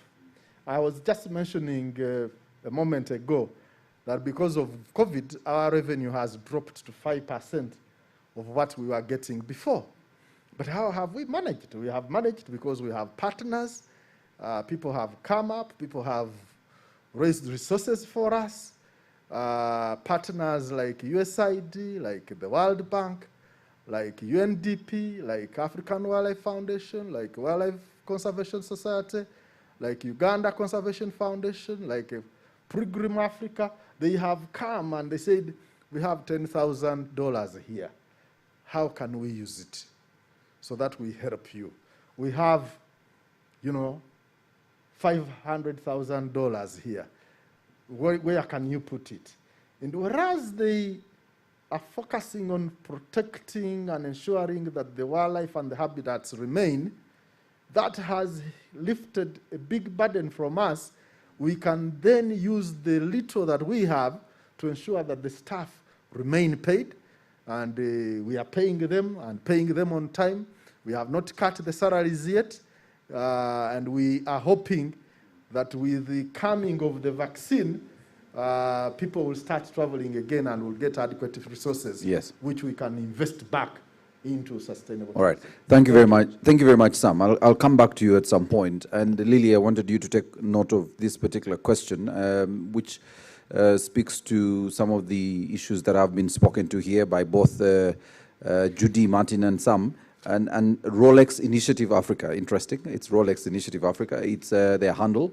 And they're saying, you know, there is no diversity and quality, and I'm sure you've not had that first right now. Judy spoke to it, and they're saying there's no diversity and quality in customer experiences achieved. And so how do you as UTB plan on achieving that? So yeah, that you actually provide a sustainable, you know, tourism sector. I wanted to come back to you, Martin, on the question of adventure tourism. And since we are speaking ecotourism and diversity, that's an area we want to speak to. I'm happy lately we are developing what Kenya has benefited from over time, sports tourism with athletics. Our very own Cheptegei is now literally one of Uganda's biggest ambassadors every time he dons a Ugandan jersey. And so let's talk adventure tourism and why it should be one of the areas we need to be looking at for sustainability. Yes, I definitely indeed feel that and see that there's a huge opportunity for Uganda specifically in that field, and in that sense it might respond to what some of the previous speakers have identified as also making sure that based upon the resources that are within the beautiful country of Uganda in terms of cultural resources and natural resources, that we also look at those and see how we can package them and how we can develop products in such a way that they adapt to the changing demands of the national audience, but also the international audience that will be coming back at some point. And specifically this field of adventure tourism has our interest in that regard. If you look at this niche within the global tourism market, it is one of the fastest growing niches in terms of revenue, and these are some of these figures are of course pre-COVID, but 2 years ago, the worldwide market in adventure tourism was encompassing $700 billion US dollars annually, and this is a rate that was at that point growing with 20% annually. And there's several ways I feel and that Uganda can tap into that market even more successfully than is being done already right now. Of course, when we talk about adventure tourism, I think we cannot go also without commending the great pioneering work that UA has been doing in this field. If there's one thing that Uganda is known for, it is for gorilla trekking, for chimpanzee trekking, and the beautiful packages that have been shaped to allow people to have an actual adventure into nature and to have these close encounters. But if we look at the broader domain of adventure tourism, we are part of a consortium of 7 organizations that is pushing for the development of this niche. And as a consortium, they focus on also changing the ways we experience the beautiful landscapes of Uganda by making much more use of hiking, cycling, mountaineering, running as well, and then not as a single day or half a day activity as part of the journey, but as maybe the destination almost in itself, that type of activity. And thanks for also mentioning the athletic potential that is there, because if there's one, there's quite a number of things that make me excited about 2021. Well, of course, health related, there's a number of improvements coming up that I think will really benefit international travel and will benefit the sector in the end. But indeed, from a sports perspective, I think we're all looking forward to the Olympic Games still taking place at a certain point. And with the performances we have seen of Ugandans like Joshua Cheptegei, that will be if all goes well, a great marketing platform that will show the world what Uganda is capable of. And if Cheptegei is able to claim at least one medal, let it be a golden, people will start asking themselves, where is this bloke coming from? How did he get so talented? We want to find out about this place. So one of the things we have been seeing coming up is a number of people, a number of organizations in Kapchorwa that have grouped themselves and that are now marketing Kapchorwa under the brand Run Kapchorwa. And they are offering experiences to people from outside that want to know more about this, that want to find out how does the life of these athletes look like, and can I maybe also be a part of that in some way. They're actually organizing an online running festival the upcoming week, so very much recommended to go and check that out. And they are looking at 2021 as really the breakthrough year, using the spotlight that these athletes are able to create to also create adventure packages around that. And this is not the only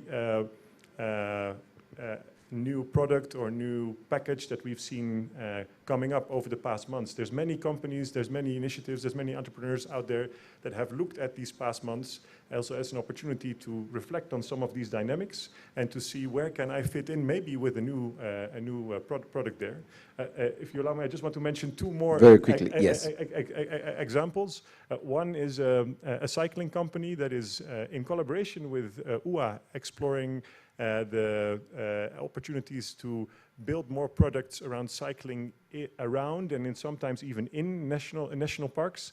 Of course, this comes with questions around safety and around where this, but there's been some studies carried out that should result into products in the new year.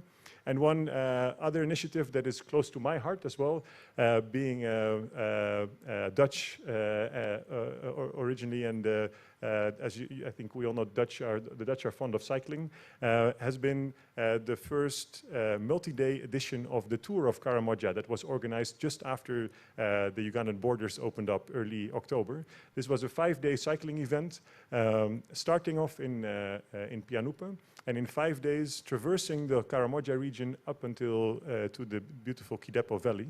There was a group of almost 30 cyclists participating, both Ugandans and international participants, and this is meant to be an event that will be organized at least twice a year to really showcase the beautiful region of Karamoja, and again for people to experience that region in a different way than rushing through it in a land cruiser, but using different means to really explore the area. Means that are more sustainable, that are more eco-friendly, but that also allow for better dispersal of the revenue connected to some of these activities. So it's a number of these examples that give me great hope that 2021 will also be a very inspirational year, whereby we hope to see many more of these new packages, new experiences coming up that are both sustainable and connect to the international demand. All right, I'm really excited as you spoke there about 2021, and then you're speaking to what Sam said, partnerships. Those partnerships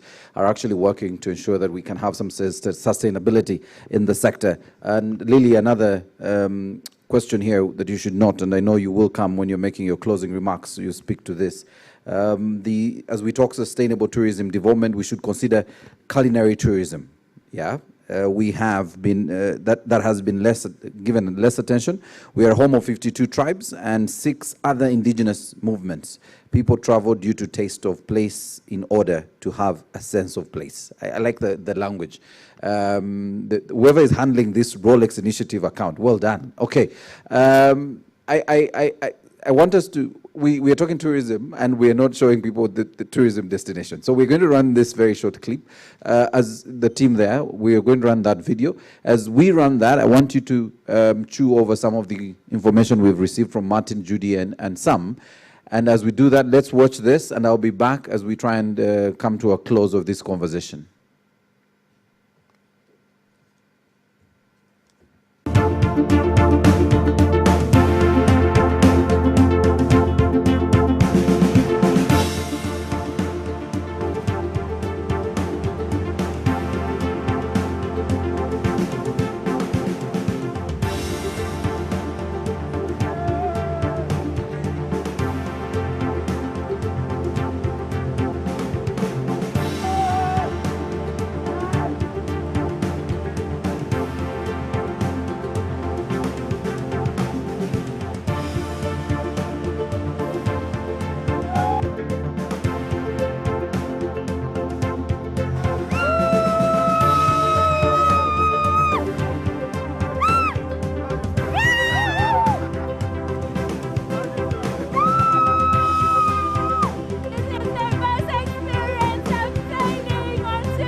Uganda is a fairy tale. You climb up, and at the end, there is a wonderful new world.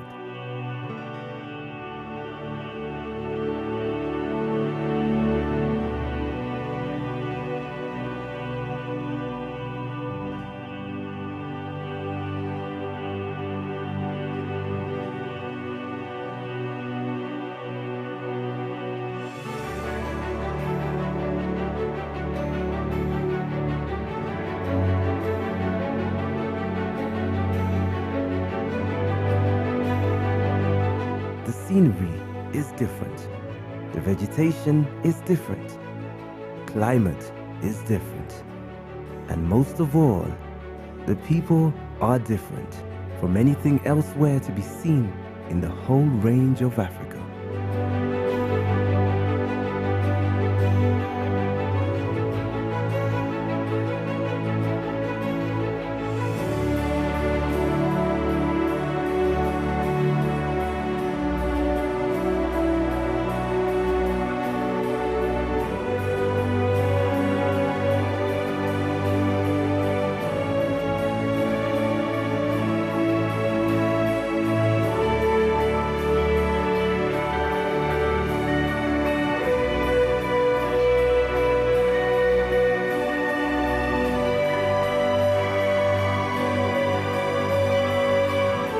I say, concentrate on Uganda.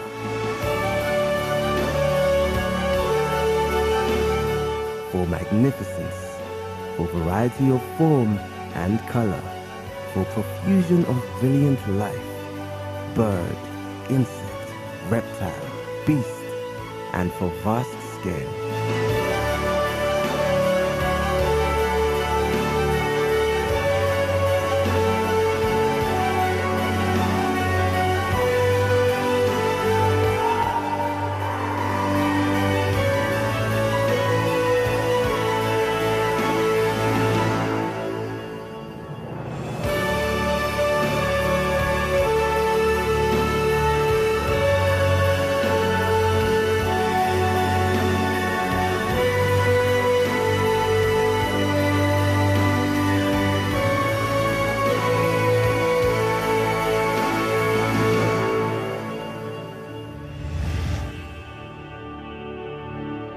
Uganda is truly the pearl of Africa.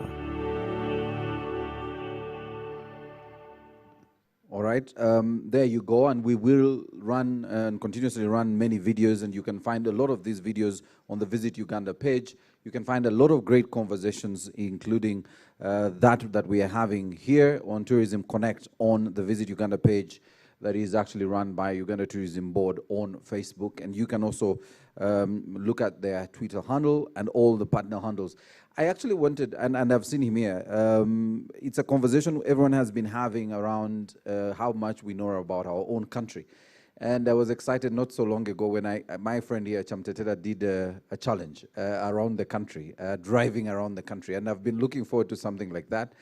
The 5 days in Karamoja biking, right, is something interesting, and I'll be looking forward to that. I have listed my 2021 areas of interest, and it comes in at the top. All right, so I wanted to come back to you, Sam. Everyone is excited, and the moment I mentioned you can actually visit our gorillas for 150,000 Uganda shillings. That was quite exciting, and I know you're trying to do quite a bit of work in the authority on getting as many Ugandans or locals to visit the park. What exactly are you doing? Thank you, Maurice. We actually not looking only Ugandans. We appreciate that the reason Uganda Wildlife Authority is able to do what it has done is because we've got visitors who have come to Makshon, to Bwindi, to Kidepo, to all these protected areas. And we want to pay back. We are in hard times. People economically are struggling. And yet, they need to enjoy the resources that they have. So we've come up with a 4-month cut of our rates. If you want to visit any national park or wildlife reserve that Uganda Wildlife Authority manages, you pay only 50% of the entrance. So anywhere you enter, 50% is off. You pay only 50%. From December the 1st, so you've already missed a week if you are hearing this today, up to 31st of March 2021.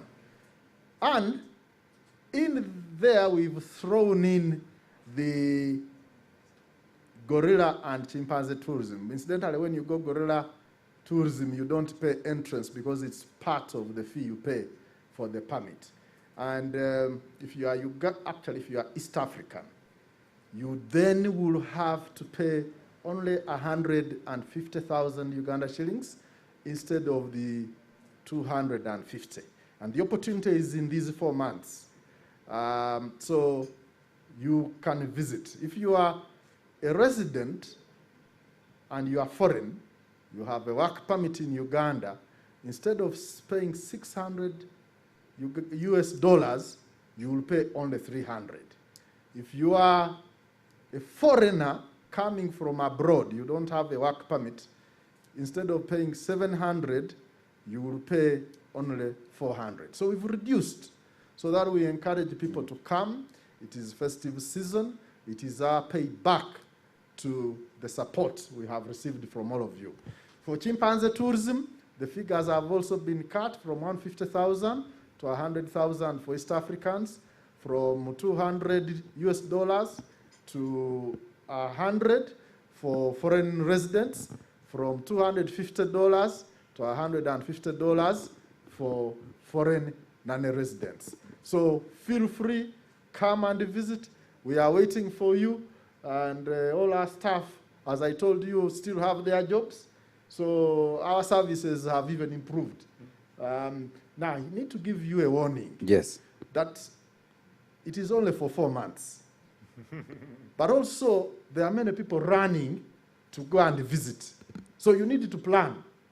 And that planning requires you to actually book your accommodation before you go. Because you might reach there and find no accommodation. True. So engage.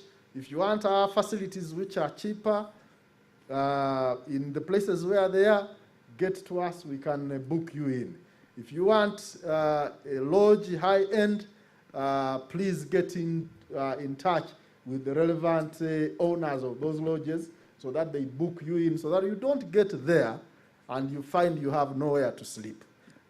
So you're welcome, and wishing you a Merry Christmas and a blessed 2020. I think, Sam, you're going to pay for that ad. You got a free ad on NTV and UBC, and you've used it very well. Sam, we are going to come with our invoices. All right. You are welcome.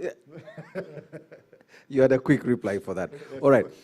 Listen, we saw Lily at CP Falls, and this is part of the Visit the Pearl campaign, which UTB is running currently. There were some very lucky winners not so long ago who went to, I think, Western Uganda was the first trip, and that was quite exciting. But this one, Lily specifically went to Eastern Uganda to CP Falls. Quite the experience, I must say. If you haven't been to Kapchora, you should. It's really beautiful and breathtaking, and it's a must visit. You can try and make it a circuit visit so you can visit other areas while you're there. But the industry is recovering, and I agree with you, Sam. You must be careful if you really want to go to the parks now. Better book in time, because I know that not so long ago, while trying to go into Western Uganda somewhere, we couldn't find accommodation. It was quite surprising, and that is good for the industry. And so I was happy, rather than disappointed I couldn't get a room. I was happy that we are getting people back to work, and the economy is getting, the sector itself is getting on track. I think this chair, you may want to handle this particular question, and I think it came from our very own Joan Elsie, who is part of our Tourism Connect series, but is also a practitioner in the industry. And she says, excited to hear about good product production with approved budgets, but can we also be able to comment on the UDB funds? The UDB funds that were supposed to rescue the tour and hotel operators. We are now running into elections. Hope you will be able to. Chair, I will give you time, don't worry, it's not immediate. So as we find a microphone much later. There is also another, rebuilding the system of handling tourism in Uganda is crucial and should be a priority with levels of partnership, domestic and international. That's a comment from Fanny Martinez. David Walter says, kindly learn from UAE when it's run out of oil way back. It invested heavily in tourism through rebuilding infrastructure, that's roads, most luxurious hotels, real estate, and an eye-catching, all of the eye-catching amenities. Uganda can adapt the same and change our country. You should send experts abroad for them to see how the nations have boosted their tourism, all right? Valerie says, look forward to being able to travel to Uganda again. You're welcome, Valerie. Fred Nidinjie says, communities adjacent to the parks are not aware and have not been sensitized whether, and I think that's for you some, whether 10% revenue sharing exists. So you find at the end of the day, this money is pocketed. As UTB, you need, not just UTB, I think it's UA, you need to investigate this, especially communities adjacent to Mugahinga National Park. Some I'll come to you and you should be able to give us some information on community sensitization. All right, we are, if we can find a mobile microphone, do we have one? All right, as we sanitize it, I'll come back to you. I wanted to come to you, Martin, we are wrapping this up. You know, we're looking at a way forward and how we are able to sustainably support the sector, and amidst COVID, because we are still with COVID for the next few, maybe the whole of 2021 again, and post-COVID, as we begin the new normal. For me, this also personally did, and I think for everyone, this year has been a very hectic year. But at the same time, in everything that has been taking place, especially reflecting upon how to drive this sector forward, it has also been a very interesting year and a year of opportunity in that sense, an opportunity to reflect and an opportunity to innovate. And I'm first of all very happy to see that taking place, not only through some of the private sector initiatives that I've been mentioning and that others have mentioned, but also at the level of the national actors involved.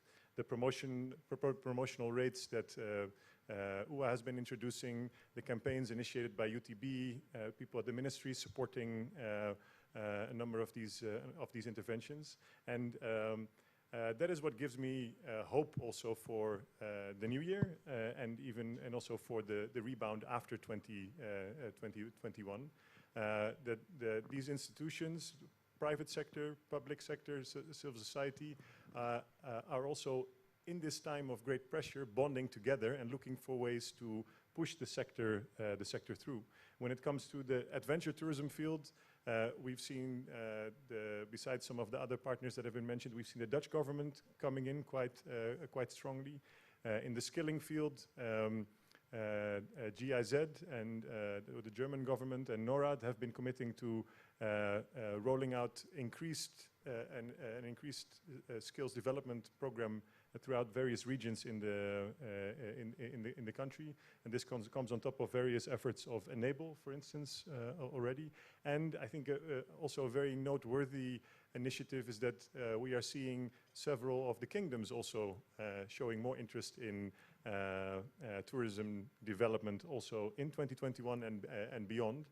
The Toro Kingdom was a host of the International Day of Tourism celebrations and is developing a strategic agenda to further enhance tourism offering in the region. But I know that in various other areas, those initiatives are also being undertaken. So I think for me that is a key takeaway of this year and also of the past months, that there is a critical mass of organizations, of people out there that believe in the future of sustainable tourism for Uganda, and that are not discouraged by what is going on in the world right now. Okay. It's a matter of studying, it's a matter of reflecting, and a matter of joint action. And I think that's what we're seeing and what we'll be continuing to, what we hope to continue to see also in the upcoming time. All right, thank you. Chair, there's a microphone. Please address John Elsie's question. Thank you very much, John. You remember when COVID pandemic came up, we made a lot of noise as a sector with a view to getting intervention for support from government. And in the process of doing so, the European Union came up with a line of credit, I think it's a grant really, of 6 million euros, which they were prepared to handle through Uganda Development Bank. And an advert was running for quite some time through the constituent associations that are connected to tourism. Uganda Hotel Owners Association did take the lead. The two operators were there, and all of us were there. UTB was there, and so on. And this money was made available through UDB. An advert was running.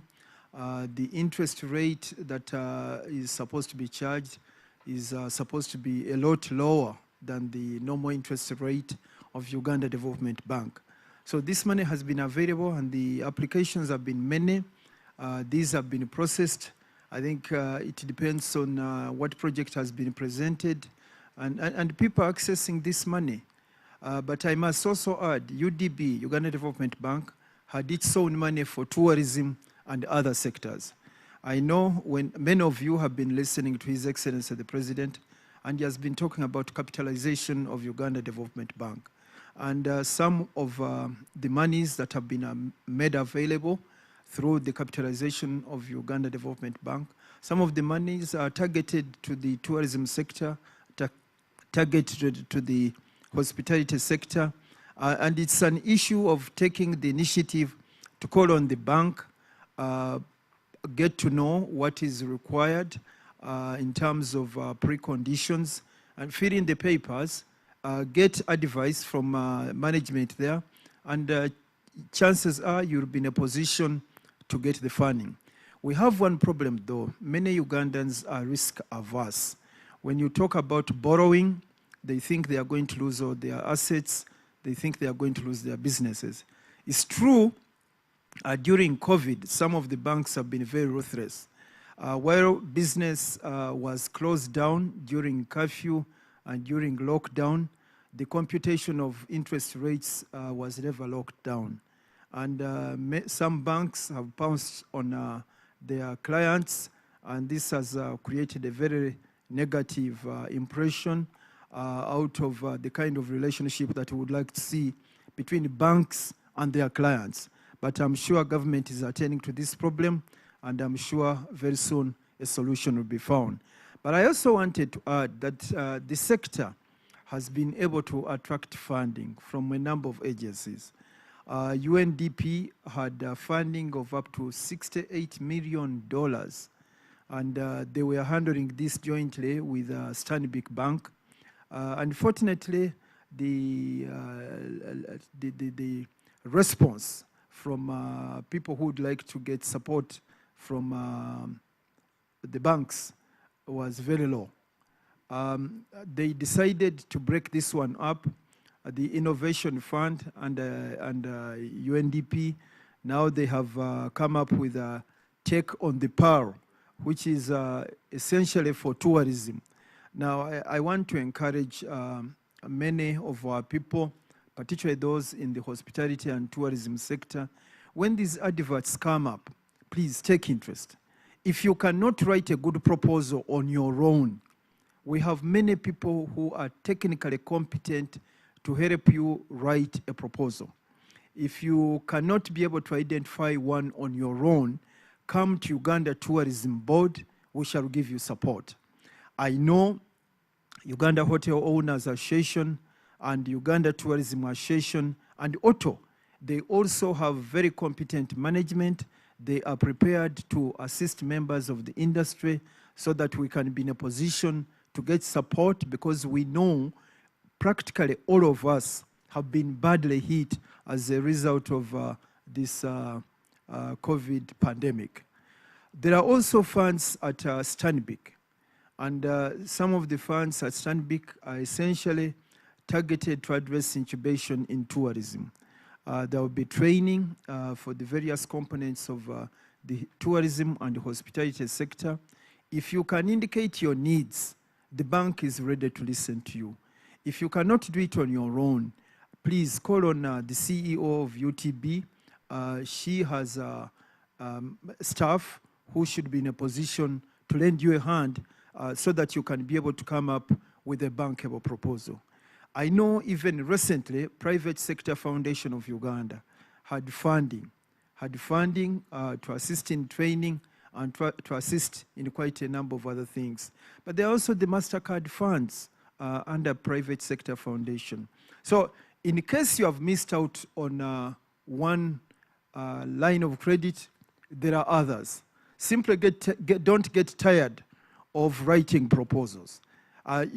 Acquire the skills, acquire the competencies, recruit people who can be able to assist you write bankable proposals. Once you do this, and this is what the Indians are doing, you know, you find that if you went to the bank, you'll find that the bulk of this money has been applied for by Indian firms. And all they do is make sure they invest in hiring people who can help them develop bankable proposals. Now for us, we take off time, attend these meetings, and raise all our concerns about how unequitable the arrangement is, how unconsiderate the bank is, how the demands are unreasonable. I can tell you, you can always raise your concerns, but put in a proposal indicating what you want, and at the end of the day, you can be in a position, sit down with the financial institution and negotiate the terms that you consider to be acceptable. All right. I thought I needed to take advantage of holding the microphone and pass on that information. Thank you very much, Chair. And that was really quite a lot of information to share, because the question was generic to UDB funds, and I'm happy you elaborated. You elaborated on the other avenues of financing, other lines of financing that those in the tourism sector are actually looking at. And I'm happy you spoke to the one with the UNDP and Stanbic, both the Youth for Business initiative and also the tourism component of that campaign. And I would really encourage as many of us, just log on to the UNDP website and just check up, even look at their handle online. You should be able to see the initiatives, including the Stanbic Bank Twitter and Facebook pages. You'll be able to find this information, including that of the Private Sector Foundation Uganda and MasterCard Foundation on their social media platforms. All right. I wanted Sam to just answer the question on Mugahinga and the other communities that may not be aware about the 10%. Thank you, Maurice. The way Uganda Wildlife Authority operates on revenue sharing is that for every entrance fee that is paid, 20% of it is set aside as revenue sharing. Every month we bank it on the revenue sharing account so that we do not mix it with the money for the tomatoes for Uganda Wildlife Authority. So that money is there. At the end of the year, when we've added it up, we declare that amount to the districts that neighbor protected area. For Mugahinga, this is Kisoro, because Mugahinga is completely in Kisoro. And that money is for the benefit of the communities in the parishes that have a boundary touching Mugahinga. And for Mugahinga again, there are only 3 parishes that touch that particular park. But other places, there might be more. Last year, we gave out 147 million Uganda shillings to those parishes, because Mugahinga, by the way, is the smallest park with only 37 square kilometers, if I remember correctly. And so it doesn't have a lot of activity, but we gave out 147. This money went to projects in the parish. I can assure you that those projects have been implemented. So the issue that the people don't know is not correct. There are other places where we've had challenges with the way the implementation has been done. But as I already mentioned, we have worked with the Ministry of Tourism and developed regulations that are going to help us going forward, because the new law provides that this revenue sharing money is a conditional grant. So it means we have control on what the money does.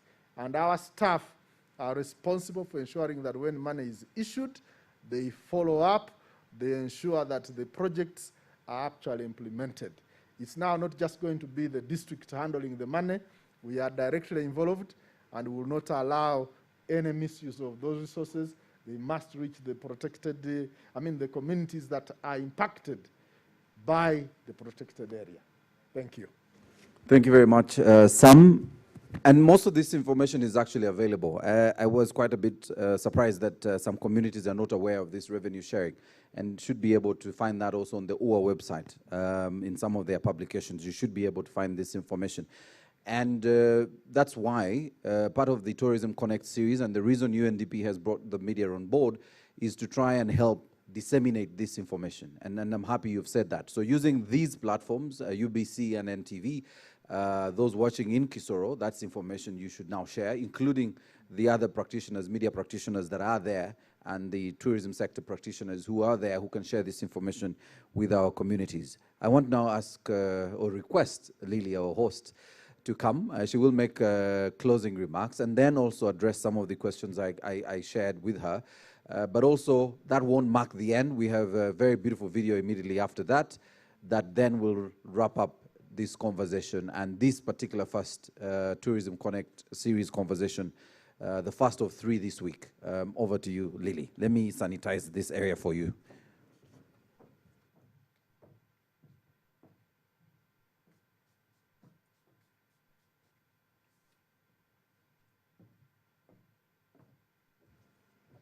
Thank you very much, Maurice, and everyone.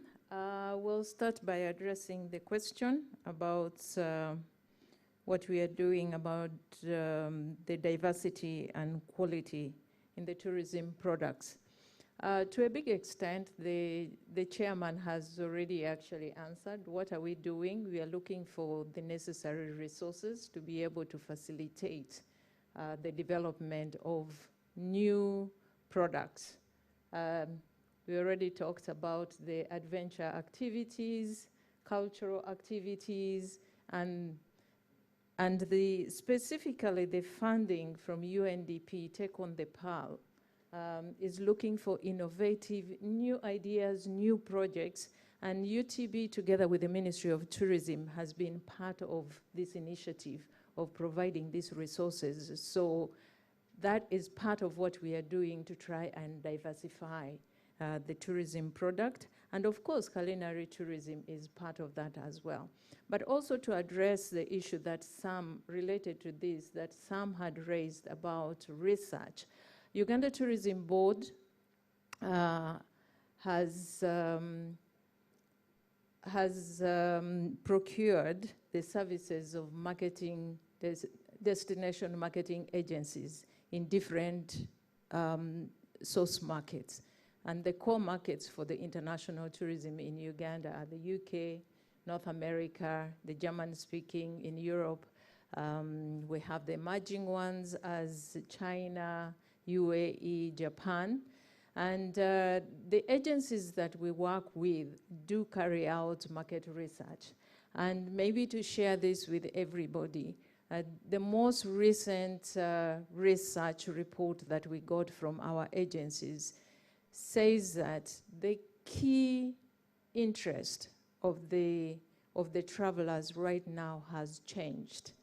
Originally, coming to Africa, most of the internationals were coming to Africa for nature-based tourism. Now that has changed. The most recent report indicates that they're more interested in culture. And that should direct our interest of what products we should be developing. So yes, some to an extent, the research work is being done, but I know that there's more that we still need to do also for the domestic market.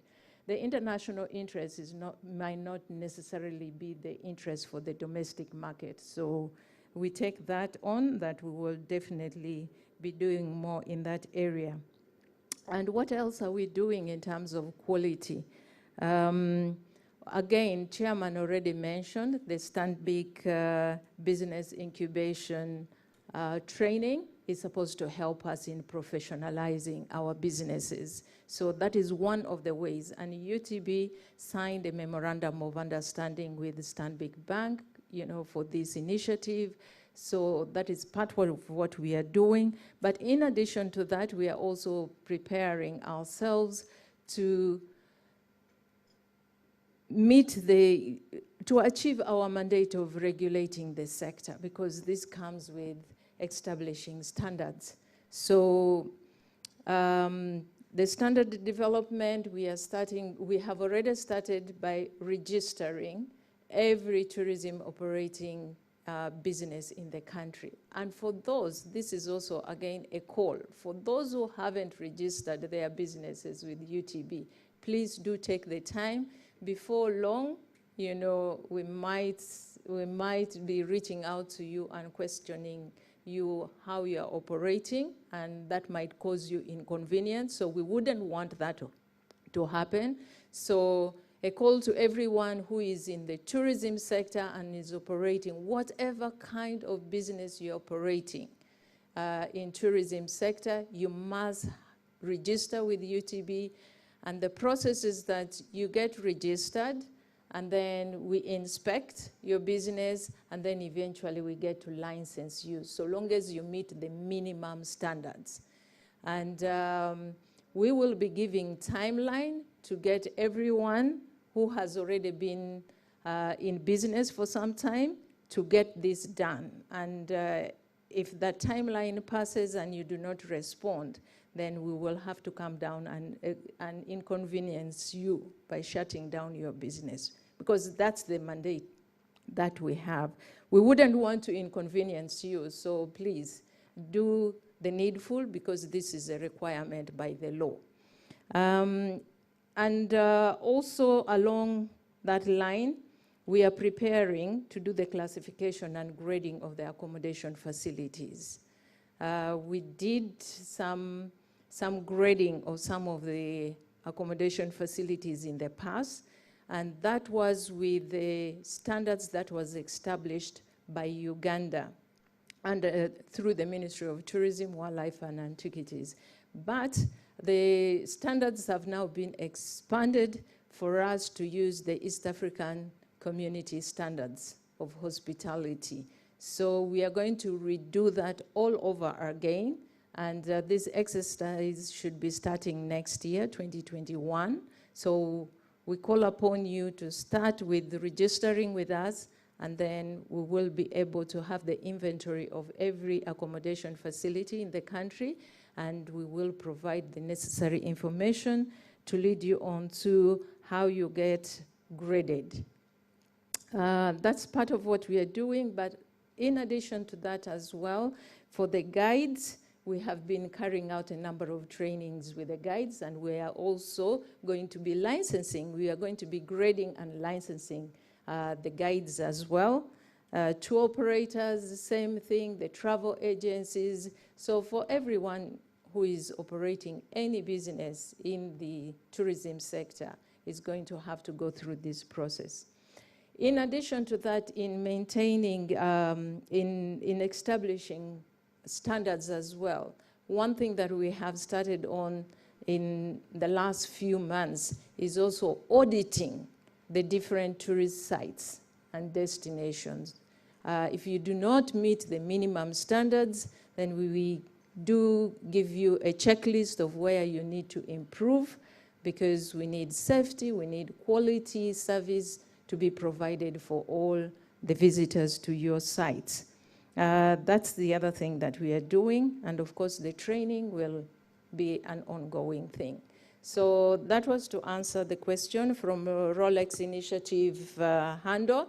And to close this session today, I would like to say a very special thank you to our chairman of the board, Honorable Daudi Migerego, for the keynote address that he gave on the subject of sustainable tourism development, and for each and every one of the resource persons we had on the panel today, Mr. Sam Wanda, the Executive Director of Uganda Wildlife Authority, Martin from Ukarimu. Thank you very much. And please do download the Ukarimu app so that you can have a free resource to train your staff in the hospitality industry.